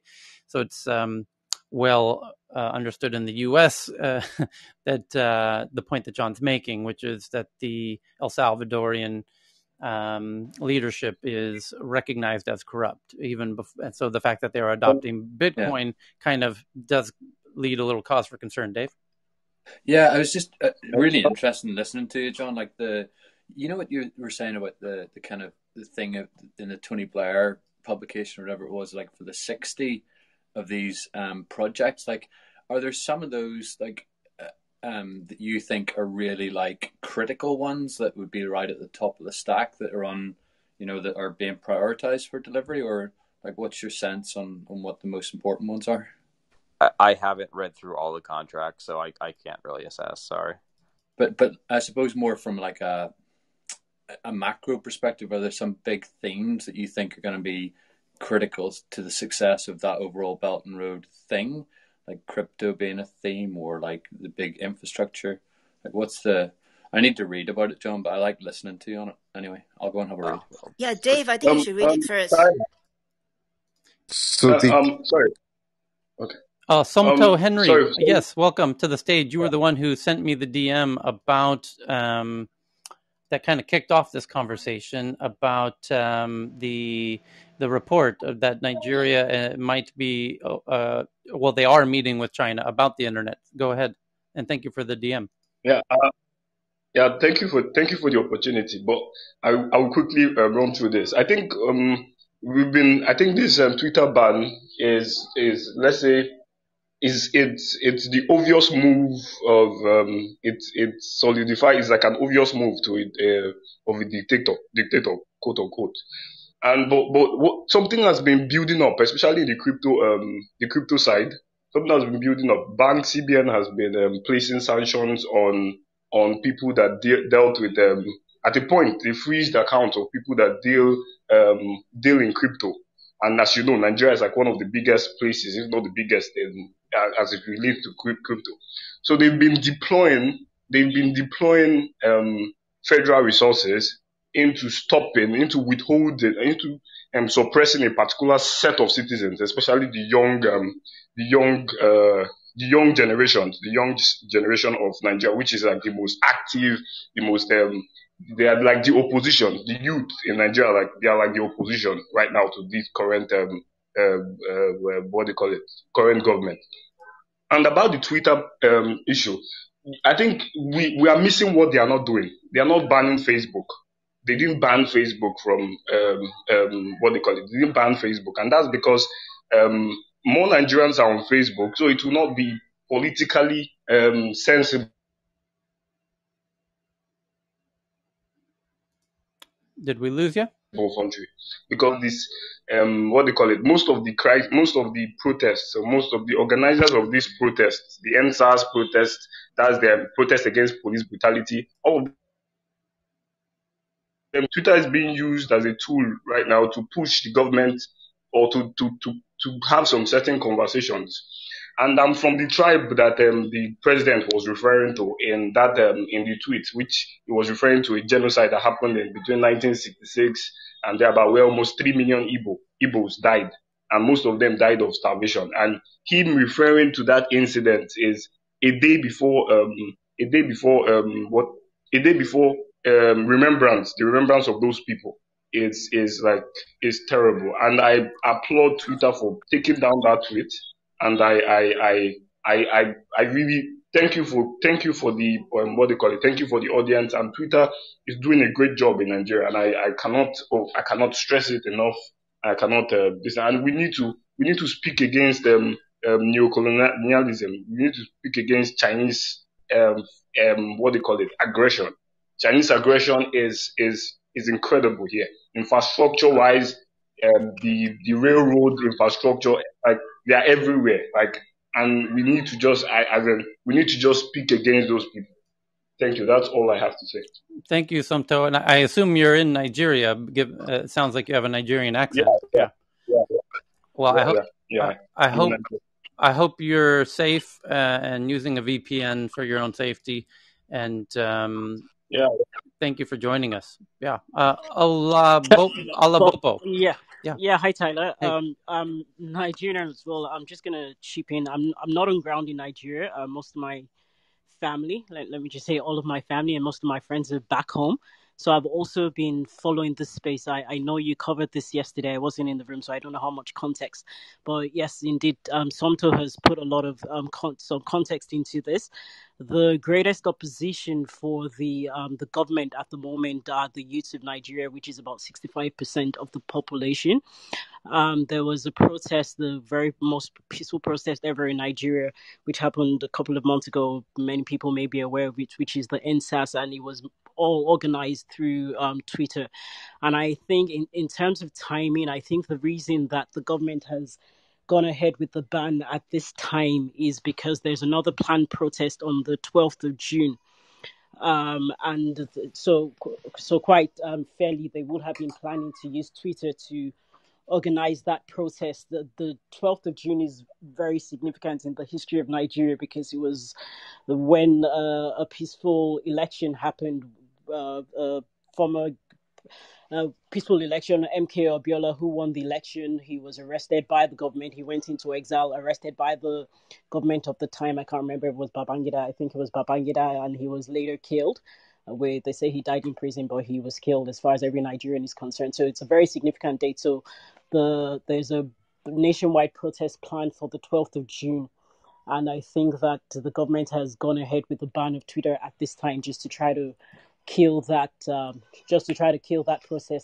And what's also interesting what's also interesting is I was on Twitter yesterday following on some of the guys behind this policy of banning Twitter in Nigeria. People are calling them out because people can see that they have also gone online with a VPN to delete some of their tweets, and they're going, okay, so you guys are saying we can't get on Twitter, but you guys are getting on Twitter to delete your tweets. So I think that I don't feel good in my belly about the planned protest on the 12th of June because I think the government is going to take a very strong position given what they did with the NSAS protest. So I think that we're probably going to be talking about Nigeria again on the thereabouts 11th, 12th, 13th of June, depending on the way the protests go.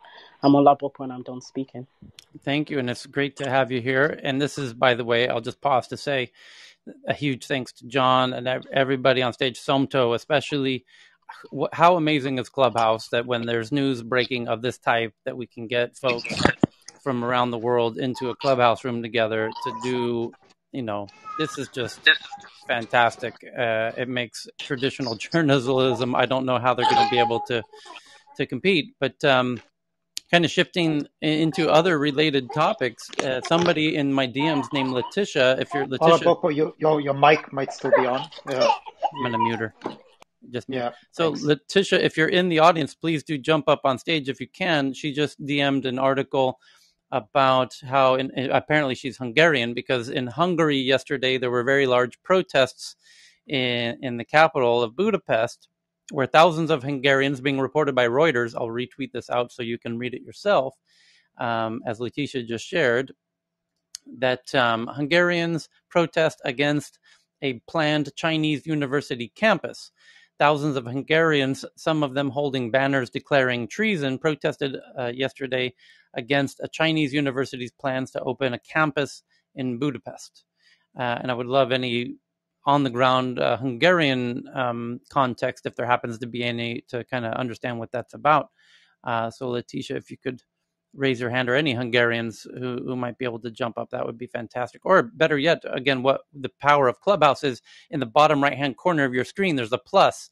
And by clicking that plus, you can invite in any friends, you or anyone in this room. We now have, 600 people in the room who can help us invite in people from Budapest to help us understand exactly what's going on there.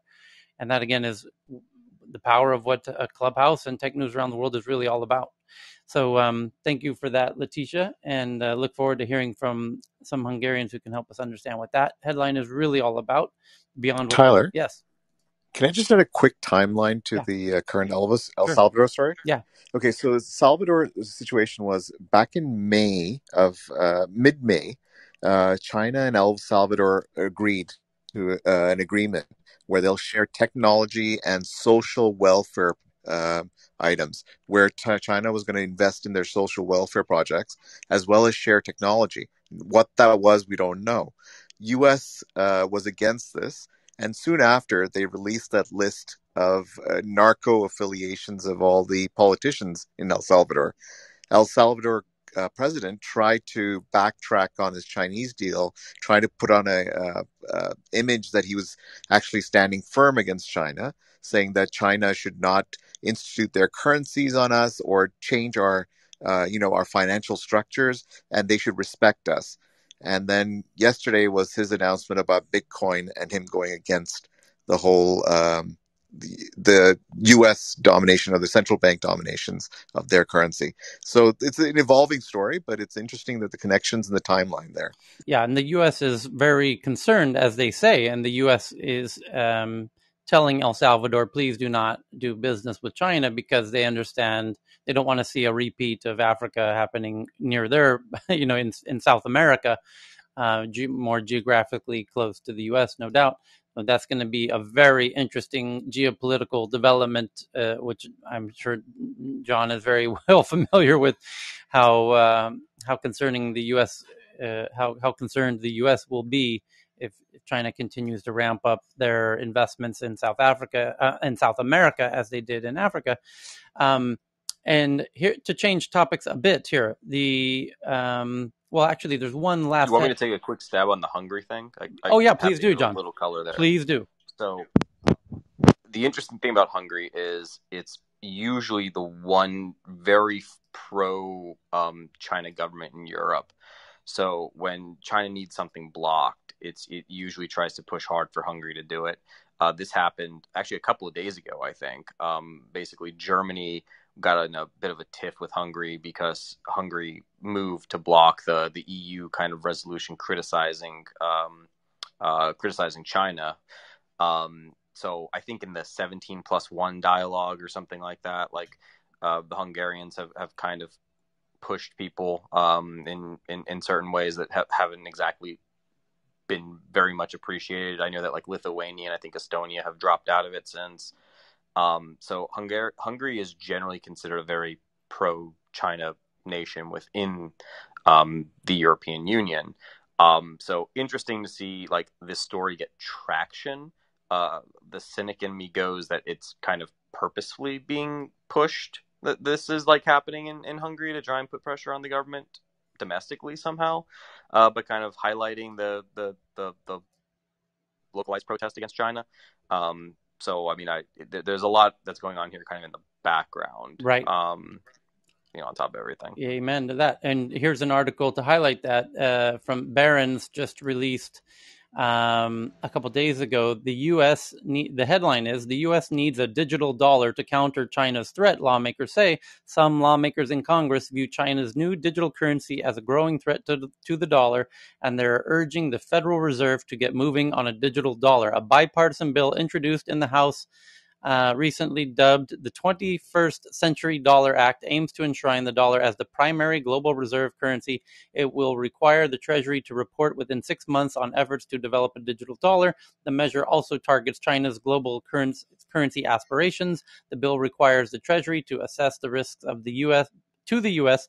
posed by China's new digital currency, launched last year in a domestic pilot program ahead of broader rollout expected for the Beijing Winter Olympics 2022. China is playing a long game to displace the dollar and our capital market system with a global economy that with China as the center, said Representative Frenchill from Arkansas, a co-sponsor of the bill, in an interview with Barron's. The Chinese digital currency, he adds, contributes to the Chinese currency becoming more acceptable for commercial purposes, sovereign and consumer payments. The evolution of a payment technology in China is challenging the dollar-based monetary system in place since World War II, he says. The Treasury and Fed need to have a key strategy and policies to maintain the dollar's supremacy. So apparently the American politicians are well aware of what we're talking about in this room, at least some of them, and they're already trying to pass legislation in light of that, and it certainly removes any conspiracy thinking around the points that we're raising here today. Lacan joined Tyler, on. just really quickly. Go ahead, Dave. On the three themes of China, right? There's the triumvirate, I'm calling them, right? It's really simple. Number one, the central bank digital currency, the digital yuan. Number two, the thoughts around the social credit score and the kind of that being rolled out. And then number three, what John really eloquently talked about in terms of the Belt and Road, i.e., the actual physical moves from a land perspective and a sea perspective. We should be thinking of, I am thinking about China in those three frames. Well, there's also the interesting thing with El Salvador that Heyman was raising, because it has, and I wonder if John agrees, kind of hints of Cuban Missile Crisis elements, where Cuba was getting friendly with Russia, and there was kind of a soft alliance there that Russia liked, being geographically closer. There was and then with El Salvador and China and the Bitcoin thing, there's little hints of Cuban Russian connections there that no doubt the U.S. is very sensitive to for kind of historical reasons, and it'll be interesting to watch how that develops. And there is, somebody just sent me a DM to remind us, which we covered 3 days ago when the news broke, that TikTok has recently updated their privacy policy that would allow them to collect users' biometric data, including their face and their voice, by having the camera and the microphone on. And the exact language in this new privacy policy says, we may collect biometric identifiers and biometric information as defined under U.S. laws, such as face prints and voice prints, from your user consent. We require by law, we will seek any required permissions from you prior to any such collections. But the point is that it is still a Chinese app, and doing so will, in time, I think, people on Capitol Hill will also wake up to Chinese apps that are now collecting face prints and voice prints, that especially as TikTok continues to become one of the largest social media apps in the US. I think that might be a bad move for TikTok in the long term. That might actually lead to them being banned in the US. Let's see if my prediction is right on that. But there's a second, totally now going into a different topic, but no less interesting, is the cyber attack issue that is happening all around the U.S. The headline that I want to share today on this front is that the Washington Post has an article that has a headline, but there was where did it go? A very interesting headline about some percentage of, pardon me. Okay, the Washington Post headline is, though cybersecurity experts have warned of ransomware for years, it's now having a very visible impact on the lives of everyday people. Yeah, that goes without saying, so I will retweet that one. But the one I really wanted to share was a survey that showed that cybersecurity experts are very much worried about the percentage of cybersecurity experts saying that we are now going to go into a very concerning escalation of these types of events. And then a second article about how if you think it's bad now, we're now on the doorstep of what we call quantum computer hacks. And indeed, if you think that the hacks are bad now, with the quantum computers on the horizon, quantum computers should be able to break many of the traditional security systems that are in place already. And this could lead to an incredibly concerning, because quantum computers, once they are utilized by hackers, will essentially make traditional security systems obsolete. Chris? Tyler, there's a reason why Russia decided to put all their military stuff on typewriters like 10 years ago. I know what you mean. It's a we need to go backward to go forward. Yeah. Ransomware attacks are closing schools, delaying chemotherapy, and derailing everyday life, according to the Washington Post. After years of warnings, the impacts of ransomware finally hitting home for regular people. I will share this one from the Tech News Twitter account, which is at TNATW, where we retweet and share all of the headlines we talk about here, including this one from the Washington Post about how ransomware attacks are closing schools, delaying chemotherapies, and derailing everyday life. And indeed, they are. And Tyler, we hit 2,000, right? So I know. On the Twitter account, yeah. Yeah. So for those who don't know, the Twitter account is what we call the second screen. This room is unique in Clubhouse in that, of course, we meet in this Clubhouse room. All of the conversations we're talking about, we are simultaneously tweeting out the articles that the people in the room are sharing. So it's this endless feedback loop of people in the room finding interesting articles that we retweet and talk about, and other people in the room find related articles that they tweet and retweet. And that's why these conversations get enriched in real time due to the people on the stage and the people in the audience who would rather participate via Twitter in terms of their points that they want to share. Some like to do it verbally on stage, and that's great as well. I do want to find the quantum hacking article so that people just posted it, Tyler. Oh, you did? Fantastic. Yeah, I just commented on your post, the quantum one. Here it is, Stav. Thank you so much. So I'm retweeting this from the Tech News Around the World Twitter account at TNATW. Thank you to Stav for finding it. It says from Apple News, with quantum cyber attacks on the rise, organizations are already bracing for devastating quantum hacks. From CNBC, it's still an incredibly young field of research. However, firms from Google to IBM believe quantum computing will become a reality in the next decade. In the UK, a company called Arquit is quietly preparing businesses for cyber attacks in the age of quantum computing. Quantum computers will be able to do specific tasks much faster than classical machines. That could be a problem for today's encryption standards. And my God, is that an understatement? Because what quantum computers does is thousands of years of tasks in minutes. And so what takes hackers hours and days to do in their hacking will now be done in seconds. And that's... Can I chime in here? Go ahead, Ben, please do. Tyler. Yeah, so quantum on breaking. So firstly, it's a little bit ahead of the curve. If you talk to people actually doing the research, but it's going to happen. It could happen as quickly as 2 years or so. So it's the time to talk about it. But what is definitely worth saying is that there is already encryption available that's post-quantum safe, mathematically provable to be post-quantum safe. New Hope is a specific algorithm. It's already in Chrome, Google Chrome. It's already ready to go. And it's all based on something called a lattice cryptography. And it can be shown that no quantum computer will ever break that. Why aren't we using it today? Well, some things are, but most things aren't, just because it uses a bit more compute power. But the moment it becomes a real threat, you just switch over. I say just, and that's why you need companies like this to roll it out and to educate people about it. So it's just in air quotes, but you switch over to lattice cryptography and quantum computers are no help at all. So just to make so people aren't panicking that suddenly quantum's going to break everything. Yeah, it may break some prime number type encryption and stuff in the future, but easy to get around. And someone named Fluid Q found the BBC article. That's me. That's you. With the headline, Kremlin Security Agency to buy typewriters to avoid leaks, from the BBC. This is not The Onion, but it is an older post, but very funny indeed to see a headline like that.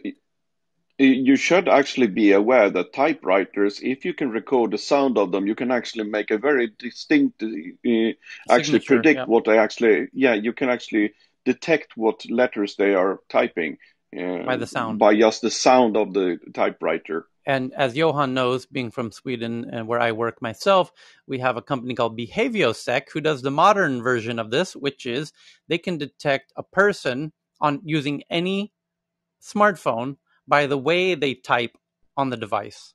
The fist, right? It's like back in the telegraph days, you could tell who was on who was operating because of their cadence, how they talk. Your typing cadence. I find fists sometimes. Like if you ever find somebody that spells something weird online that you've never seen anyone spell, just Google it and you'll find all of their stuff. It's really weird. But there's a story from a few decades ago where the United States got their hands on a Russian fighter jet that I can't remember if they stole it or I think the pilot defected, I guess. And they were shocked to see that it was filled with vacuum tubes because, transistors and integrated circuits might have been new, but it was, they just laughed at it. And then they realized, well, vacuum tubes aren't affected by electromagnetic pulses, but transistors are. So that it might have been a dumb but smart move. And it's similar to the idea of the typewriter, I guess. So here's the article. Yeah, I think our nuclear our nuclear launch coordinates were for a long time in the U.S. being coordinated by floppy disk until like a year or two ago. It was fairly recent that we updated that. So I just found the article I wanted to share that Poppy, thankfully, as usual, found for us. The headline is, over a third of businesses do not feel prepared for a cyber attack. New survey shows. New research has found that more than a third, precisely 78% of Scottish businesses do not feel prepared for a cyber attack. This comes despite 2/3, 66% of those surveyed believe that cybersecurity has become more important for their business over the past year. Yeah, no shit. I should be 100%. The finding comes 1 year after the National Cybersecurity Center relaunched what they call the Cyber Essentials, a government-backed scheme to help organizations better protect against cyber attacks, with leading cybersecurity specialists consortium as its partner. So I just tweeted that out for everybody as well. Thank you to Poppy for that. Some of the other big headlines of the day. Apple is being reported by The Telegraph. Apple paid millions to settle a woman's claims that after sending her iPhone to Apple for repair, technicians uploaded her nude photos to her Facebook account. That's ouch. I'm not going to retweet that one, but a brief history of the Wall Street Journal is now doing a report, and the South China Morning Post as well, that a brief history of cryptocurrency mining in China as authorities crack down on mining operations and miners in other countries cut into China's dominance. So we'll retweet that out from the Wall Street Journal because it's definitely relevant to a lot of the topics that we jump into here as China's role in Bitcoin. And I have to say, they actually show one of these Bitcoin mining facilities, an incredible, huge full screen photo from this Wall Street Journal article that I just showed. And it even shows what appears to be the hydroelectric dam that they use as the source of the electricity for this mining outfit. So it's a very lengthy article, and it shows, in fact, the inside of the crypto mine of this Chinese Bitcoin production operation, as they call it. It's very an interesting photo essay behind this operation. So I think it's worth looking to just for the visuals of this article, if nothing else. The Flextronics, one of the world's largest hardware manufacturers in Shenzhen, of which I have a dear friend who is one of the senior vice presidents of Flextronics, although they rebranded themselves as Flex a year or two ago. And they are the corporate headquarters is Singapore, although the factories are in Shenzhen, China, and they historically have been one of the largest manufacturers of the iPhone. And now from the Financial Times, the article is that the chief supply chain officer at Flextronics, or Flex, the world's third largest electronics manufacturer, says the global chip shortage will likely last until mid to late next year, 2022. So we've got another year and a half of global chip shortages, according to the chief supply chain officer at Flextronics. And there's a story from the New York Times where they do a deep dive into the Bitcoin 2021 conference in Miami, the first major in-person crypto conference since the pandemic started. And they're doing, for those who weren't able to join in person, the New York Times has done everyone the service of filing a report from their journalist who was on the ground there with photos as well. And Forbes reporting that in 2019, the number of foreign-born entrepreneurs in the U.S. has declined by over 4,000, the only yearly drop since 2000, which was a huge and a very important year for tech development in the U.S. because in 1999 we had the huge tech bubble on the NASDAQ, and then it popped, and then in 2000 it was assumed that tech was just not going to happen anytime soon, although it came crawling back in 2001, 2, 3, 4, 5. And so interestingly that 2019 was the first year that foreign-born entrepreneurs in the U.S. declined at all, let alone by more than 4,000 in the first year since 2000, as reported by Forbes. So I will share this one as well. Tyler, do you know? Tyler, I'm sorry. What year was that? LS, was that? 2000 is the last time we had a negative in the number of foreign-born entrepreneurs, and now. Yeah, and is this article 2021 or 2020? They're saying 2019 was the first year that there was a drop. Interesting. Okay, thanks. Yeah, Tyler, I feel like we're a little bit back to the future, i.e., like right now it feels a little bit like back in 99, 2000, at least for me anyway. But I really like, especially this call, it's just catalyzing thoughts, and a few others I've spoken to feel that way, kind of going back to the nostalgia of that age. So the main sub-headline for this Forbes article about the immigration in the U.S., it says, America's convoluted and highly politicized immigration system puts roadblocks in the way of foreign-born founders as 24 other countries woo them with startup visas and other perks. The U.S. is at risk of losing its edge in the global battle for talent. Indeed, they are. And they go on to tell the stories of John Kim, the co-founder of Sendbird, amongst others. And this is very much correct and is very much a consequence of the immigration policies of the former U.S. president, who made it very difficult for immigrants to come to the U.S., which includes potential unicorn founders, which was sort of the lifeblood of Silicon Valley, actually. And it's very well known in Silicon Valley that a very significant percentage, in fact, I think a majority of the unicorns in Silicon Valley are first generation immigrants. And so Silicon Valley understands that. And that's why Silicon Valley was resisting many of the immigration policies that were put in place in recent years in the U.S. And now we are mathematically seeing reports that prove that point. And we will see a decline in unicorns in Silicon Valley as a result. And as Paul Graham sent out a tweet, Paul Graham is the founder of Y Combinator, which is often called kind of the Harvard of Silicon Valley, where it is the center, kind of the fountain of the center of gravity of unicorns in Silicon Valley. It's the incubator that has kicked off more unicorns than any other in Silicon Valley. And Paul Graham sent out a tweet yesterday that I must find and read verbatim, just out of respect to Paul Graham. But essentially, he said, going by memory, that there is a very troubling issue underway for Silicon Valley, which is now founders no longer need to come to Silicon Valley, and they can stay wherever they are.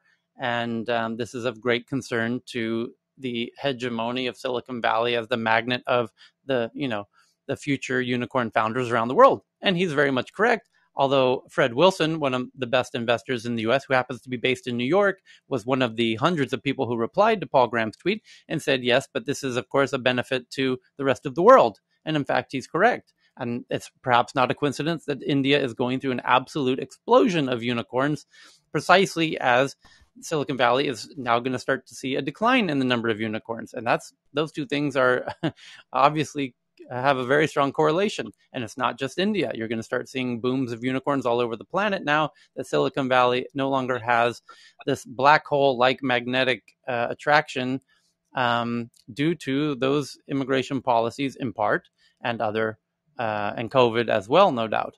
But Tyler? Yes, go ahead. And the parallel track to that is that it's not only about the workers, if you will, but it's also international education. So we've seen a downward trend in the numbers of international students choosing to study in the United States. And typically those same students, would prefer to work. So it's not only the worker pathway, but it's the undergraduate and graduate student enrollment trends and the rise of universities in various parts of the world as well. So not to contradict, but certainly to complement and to share kind of like the parallel trends that we're seeing in higher education. So to highlight the power of tech news around the world, we had several people send me Paul Graham's tweet. Thank you to Megavan and Poppy and Cal and everyone else who's now found it for me. Paul Graham's tweet that I just retweeted from Cal says, a potential danger to America I didn't consider till now. The Bay Area seems to be less attractive to founders. What if this makes America as a country less attractive to immigrant founders? What if instead of going to another U.S. city, they don't go to the U.S. at all? Exactly, Paul. You finally figured it out, my friend. And I say that with all due respect. That's right. The world exists beyond the Bay Area, Paul. And there are bright minds all over the world that are going to create unicorns, heaven forbid, outside of Silicon Valley.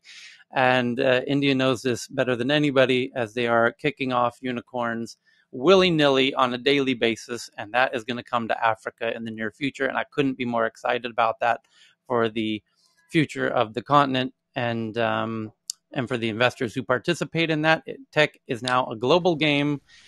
I, being an entrepreneur from Los Angeles with my friend Jason, and every entrepreneur in LA in 2005, 6, 7 had to fight to get investors to invest outside of Silicon Valley, even to Los Angeles. And we managed to do it in part thanks to Elon Musk, who took a chance in investing in our Jason, and the startup that we did in Santa Monica, which got Sequoia to invest.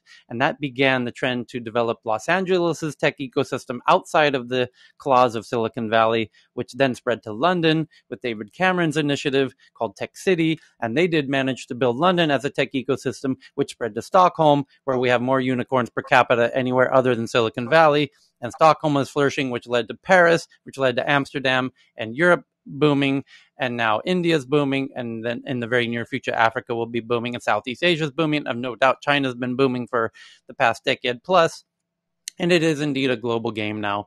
And Silicon Valley is has its place in the history books as the a very important. But what I would describe on the whenever, like, this reminds me of the theme of bosses not having to control their people, and who would have thought it, people being trusted to do their work at home. This one being like, who would have thought it? Business is being established on an equal footing across the world. But you said something like the asylum. They won't go back to the asylum. I can't remember what you said. Well, we had to highlight that point. We had 2 articles in the past 72 hours. First, the CEO of Apple sent out a letter telling everyone they were to report back to work 3 days a week, Monday, Tuesday, Thursdays, and they could choose for themselves where they want to work on Wednesdays and Fridays. And this was corroborated by our friend Sid, who works at Apple, who confirmed he did receive that email. And then 24 hours later, it was reported widely in the tech press that Apple employees responded with a signature collection telling Tim Cook to go fuck himself, that they don't feel like coming back to the office. And but Tyler, yes. I would add, this is LS, I would add that you're right. This is the decentralization, though, of the VC market in Silicon Valley. Because I went your route, and it's been hard from Stanford to Sand Hill. This sort of, excuse my pun, old boys network, mostly white. If they don't like you, you're of a certain age, and they don't like the way you think. I've ran against that, and there's crowdfunding. But if you can build a team, and part of my team's in Europe, around the world, and you know how to manage them, there's no limits to what you can do. And I think we're just sort of seeing the decentralization, though, of what I would call venture capitalists and that sort of network of money that has always been the core to Silicon Valley. Because the workers, anyone who's been in Silicon Valley know this, most of the people who do the work and have done the work for the last 10 to 15 years are Chinese or Indian, period. They do all of the groundwork, and yet you would see Zuckerberg and others take a lot of credit, but they weren't doing the code. Well, exactly. There's one other point here about the Apple employees telling Tim to stick it where the sun doesn't shine with coming back to the office, is because just 1 week prior to that exchange between Apple CEO and the staff, the little tit for tat that they're having at the moment, a week prior, 1 week ago, Apple team members wrote a letter, did a signature collection to tell senior leadership that they do not want to welcome Antonio Garcia, who Apple had just hired to run their new ad network. And Antonio Garcia was told, sorry, we're not going to be employing you after all. And Apple leadership essentially was taking their orders from their team and through the signature collection. So the Apple staff have already set a precedence that if they collectively collect signatures and present it to Apple leadership, that they will follow on what the Apple team says. And so this letter back to Tim Cook about coming back to the office, they already feel empowered, having just kind of achieved their objectives a week previously. So it'll be very interesting to see. That sets a precedence throughout Silicon Valley. With this is itself a huge story of its own in Silicon Valley at the moment, because it's also happening at Facebook, where Facebook employees are now doing a signature collection for senior leadership to tell them that, hey, stop kowtowing to India and Russia, and namely, they specifically named India and Israel, where people in India and Israel are claiming that they are being silenced by Facebook. And then Michelle helped us understand the essence of why that's happening on a technical basis, and it's not what it seems at first glance. However, the Facebook employees are saying, hey, when India tells you to take down content, or when Israel tells you to take down content, please do not. And we, as Facebook employees, are sending you a letter telling you that's not the kind of company we want to work at. And so there's this new development in Silicon Valley of the employees telling the company how to behave. And that's why we assume Coinbase, notably, prior to their IPO about 3 or 4 months ago, it was about 3 months ago, took the position, no political discussions at work. And if you feel the need to have political discussions at work, you need to have those on your own time off outside of the building. And you're certainly welcome to do that and participate in protests outside of the building. But we have our own mission to focus on, which is, bringing cryptography, crypto trading to everybody around the world. And that's our mission. And if you have other missions that you're passionate about, you certainly are welcome to on your time outside of working hours. And this has become a huge new issue within the Silicon Valley ecosystem. Hey, Tyler. Hi, Tyler. Yes, Lacan. So Oh, yeah, thank you. I just want to have to. 1 second, Lacan. We'd have a ladies first policy, and Tina was just going to jump in, and then we'll go to you. Oh, right. Go ahead. That's So fine. I That's just fine. wanted to So I follow up actually, on what LS had said, because I was Steve Case has been taking bus tours all over the United States for years. Yes, he and I has. bet he's just like gnashing his teeth going, I've been telling people this for years, simply just trying to get people to recognize that businesses and industries around the country, in the United States specifically, I mean, I love that, to your point, there are cities and metropolitan areas around the world that are getting startups, and that you've been involved in these things. It's just wonderful. But the United States, and specifically in cities around the country that have lost industry, like coal, like very legacy oriented industries, he's been trying to get people involved in tech or starting businesses and understanding what the startup industry is like and how do you get involved in that. And I think there's a startup conference happening. I think I just tweeted it out. I might not have tagged you because I was doing it too quickly.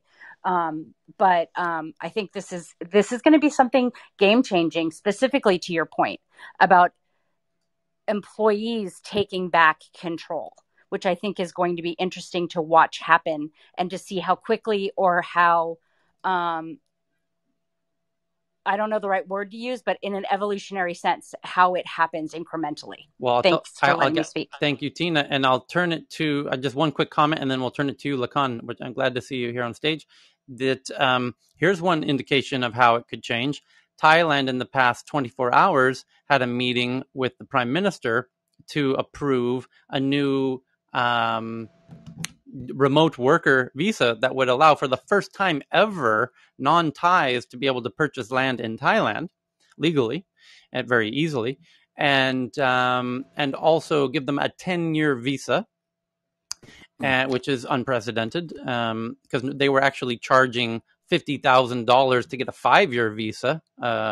That's currently what I imagine. Those people are going to be incredibly pissed off if this does get passed, where there's a free 10-year visa for people to work remotely.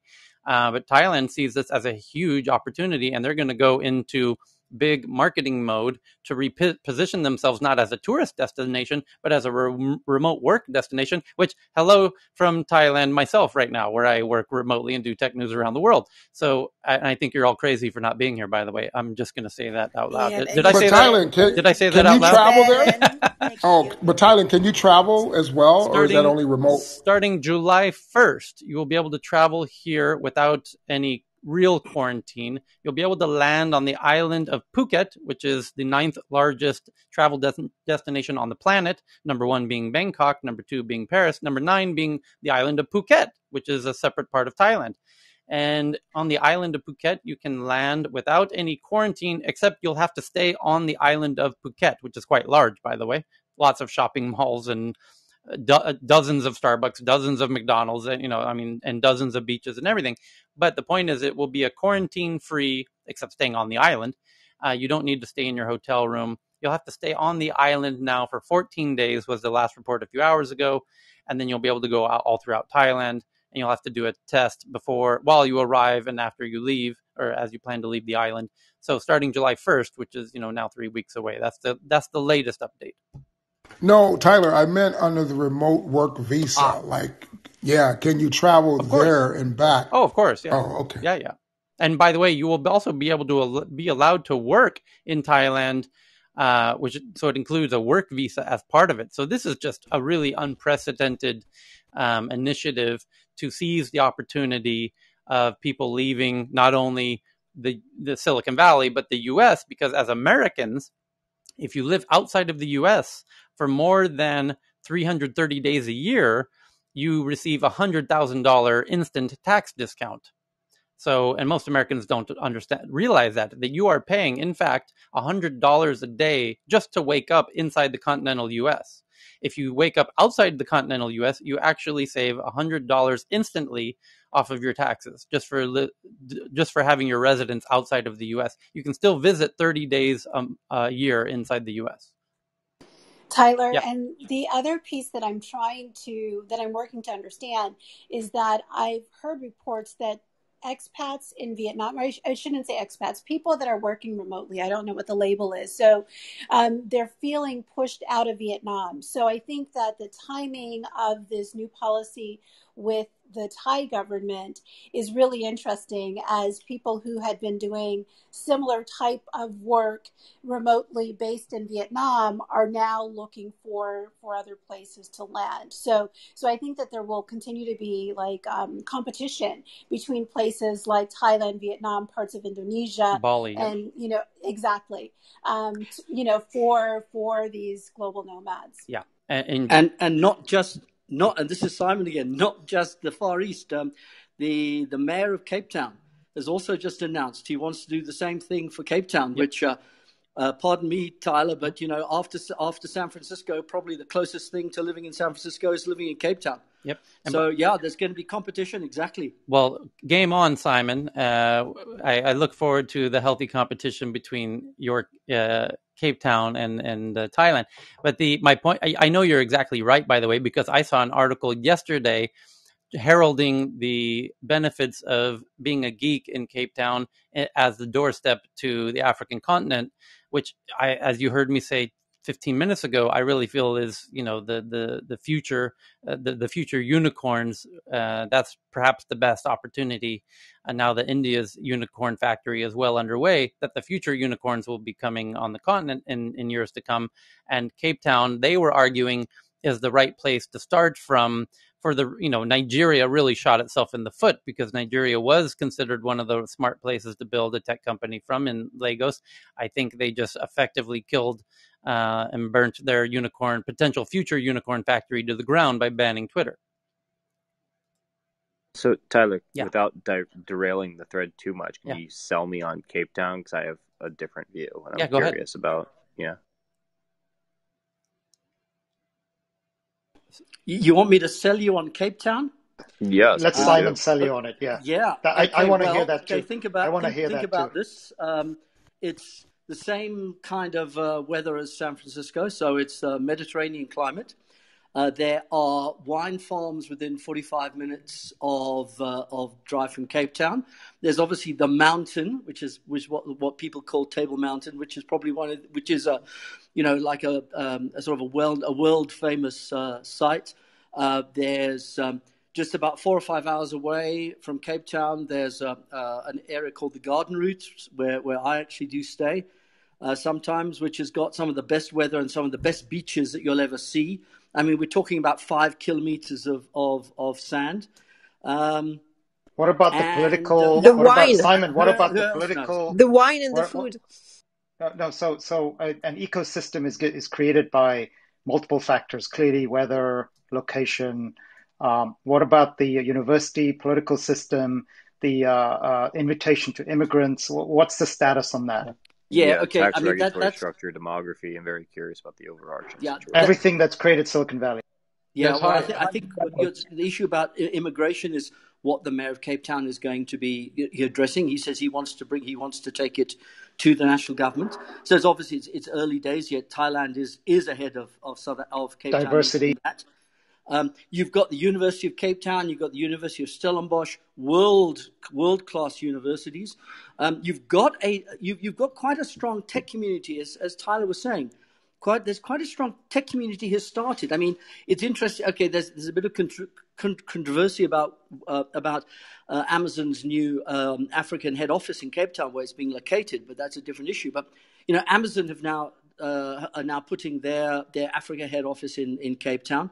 As I said, so you've obviously got probably the best constitution in terms of in Africa, in South Africa. I mean, having learned from 40, 50 years of apartheid and then several hundred years of colonialism beforehand, the writers of the Constitution have basically made it one of the most modern constitutions in the world. I mean, we were the first country that banned discrimination on the grounds of gender orientation.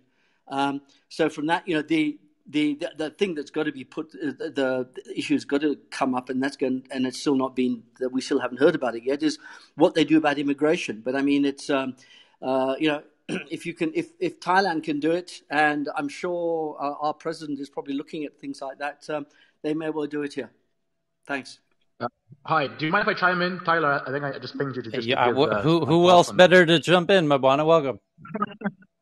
Yeah, so I kind of see myself as a Pan-Africanist, and just to give you context to what Simon said, first of all, I'm Tanzanian and I'm part of SADC, which is the Southern African Development Community. So I get easy access to South Africa.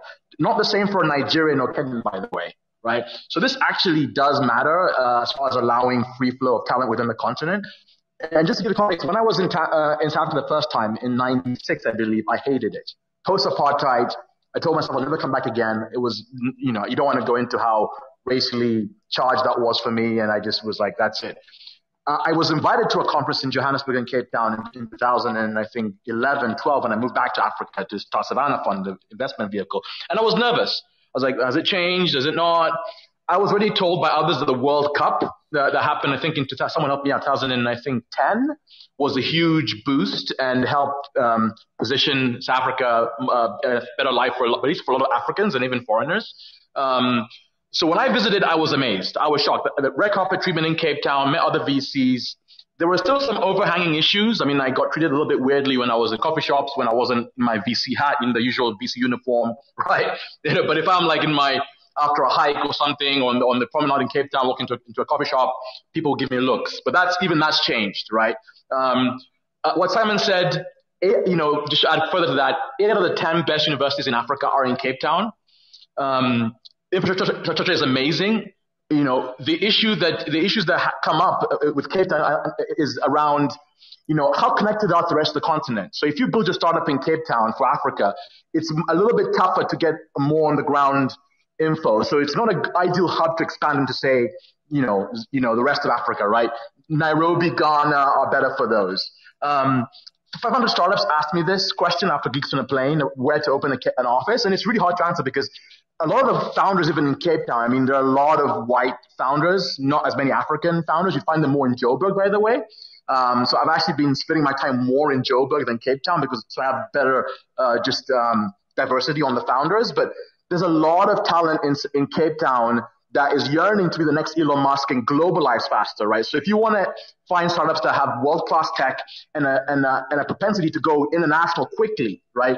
So for example, I've seen Airbnb competitor clones or other startups where they're looking at UK or Australia as markets, right? Maybe US. Also, the Dutch link is important. One of our best companies started in Stellenbosch and grew into Europe, right? Startups that are global from day one, at least the founders want to expand quickly. Often they're doing it as part of their way to immigrate out of South Africa because it's very hard for white founders to actually get jobs, like regular jobs. So actually that drives them to do startups. That dynamic is really, really important. I don't want to take up too much time there. But yeah, otherwise the weather is very similar. I feel like I'm the same as the Bay Area. Policies are really good so far. Obviously the headquarters mentioned. But yeah, I would caution the Cape Town enthusiasm with what are you trying to accomplish in your startup? If you just want remote work, it's amazing. The number of Germans, French, other Europeans who come down for the summer, right? I mean, southern summer and then winter in Europe, and co-work from there, remote work. It's amazing for that. So that's kind of what I want to mention on the Cape Town thing. It's kind of a bit nuanced, but yeah, it depends what you're trying to do. Hey, I'm sorry. I don't mean to butt in with my own personal part here, but I'm a startup founder, global company. We've never met, working on ventilators, and my lead engineer is from South Africa, and he's freaking brilliant, man. And we couldn't have the company without him. So I'm in alignment 100% with the talent coming out of South Africa. I'm wondering, and Tyler, 1 second. This is you guys just hang on, LS. You guys just gave me a fantastic idea for a startup, which is a Tinder between startups and countries who want to recruit them. That's exactly what I was going to say, Tyler. I was going to say you and Cal should just be paid by, tech news around the world should be paid. Yeah, that could work. And then it's a 10-hour difference between Los Angeles and SoCal. So South Africa. Okay. So right as I'm going to sleep, I'm talking to my engineer, and I'm waking up, and there's amazing shit in the morning. It's fantastic. I did the same. I had a team, and I was just going to say the same thing. I'm sorry. It's beautiful. I think I was on mute. I was going to say, Tyler, I was excited. You should start something where you and Cal are getting paid from governments around the world, tourist agency. If you're looking for tech to relocate to your location, sponsor tech news, and we will find the best we had the lady, tech leaders. We had the lady from Portugal. Tyler already does that. Yeah. Well, Tyler already does that. I work for the government of Sweden in this capacity of developing the tech ecosystem in Sweden. That's partly why I do the events that I do there, and that's why I was originally brought to Sweden, and it was official government contract as a consultant, precisely for that purpose, to grow the ecosystem, and that's a public document and all that. But the point is, there's a lot of countries that are now, it's a little different. It's not, it used to be about growing your startup ecosystem, and that's actually similar but different than becoming the hub of remote workers. Again, similar but different. I wanted to welcome Lacan. We were still, you, of course, the floor is yours. Go ahead. All right, thank you. So I just want to put in this, I'm from Nigeria, and currently, one of the things that we are pushing, particularly the young guys here, is that, when you're talking about Silicon Valley, we kind of believe right now that Silicon Valley is not a place anymore. It's not a place anymore. It's a mindset. It's the mindset and willingness to, help people build a company that lasts and help people to solve their problem. And I think that's what we have been pushing in Lagos and Nigeria. It could have been much more easier if we have a government that is really helpful. But even with that, right now, Nigeria is the largest, is receiving the largest foreign investment in tech. A friend of mine just, they just got a lot of investment for their digital first African 100% online digital banking. Though most of these guys, what happened is that because of the environment, when they start, they get to move. Like my friend, he just moved to UK, so that he can run the company from UK. I moved to UK recently. But then even with that, we are still trying to enlighten a lot of people, and a lot of people are having that mindset that, wherever it is that they can build a company that lasts, a company that solves real life problems, and, they can really compete with anyone around the world. So I just want you guys to know that, even with a very bad government that we're having, old people, very old people, like 80-year-old that doesn't even know what a Twitter is, that, but then we are still pushing, and we are getting things done, and I believe that, things are going to get even much more better in years to come. Yeah. Can I say something, Tyler? Yeah, go ahead, Cheryl. My startup projects are looking for good developers from Africa. So if anybody have good recommendation, please DM me. Thank you. Okay, and then I just wanted to say, as we've been tweeting out, as always, as we cover all of these articles, and Poppy found great articles about South Africa's Silicon Valley, with 450 tech firms and employs more than 40,000 people. And, as always, we've got additional articles with additional context in the Twitter account as we have these conversations. And thank you to everybody for doing them. One point I really want to hit on is we are meeting again in 5.5 hours from right now. As we meet twice a day, you can click on the title of the room to see the schedule. But when we meet in 5.5 hours from now, it will be a very special tech news around the world, because we will meet and we will discuss the news for a couple hours, and then we will leave the room open and turn on the live stream for the Apple's annual keynote, where Apple's CEO Tim Cook will take the stage, as he always does, and welcome tens of thousands, if not hundreds. I don't doubt that there's actually more than 1 million people who tune in for this. It's the biggest event in tech, actually, of the year. And compared to the 4,000 that no, that was just on that one little page. But but the Apple keynote live stream will start, and we will have it here in this room, and we will digest it together as a group in a very unique, fun way, which we did previously, and it was a lot of fun. And Clubhouse CEO Paul joined us for the whole 3 hours of that, and that was great. I'm tweeting the link for that right now to our Twitter account. So if you want to make sure that you get notified and RSVP for it, you're welcome to. It's in our Twitter account at TNATW. And you'll see all the other articles we've been tweeting out as well about the South Africa issue. And a whole lot of fantastic news happening today. And we will save there's a lot we did not cover that we're going to save for when we join it 5.5 hours from now. So please do come back and join us then. And thank you to everyone for joining us for Tech News Around the World. We hope you have a wonderful rest of your Monday. and we'll see you back here again in about 5.5 hours if that's good for you. Otherwise, we hope to see you again tomorrow at this time. Thank you, everybody. Thank you. Bye. Thanks, Thank you, everyone. Tyler. Bye, Tyler. Bye, Cal. Bye, everyone. Cheryl.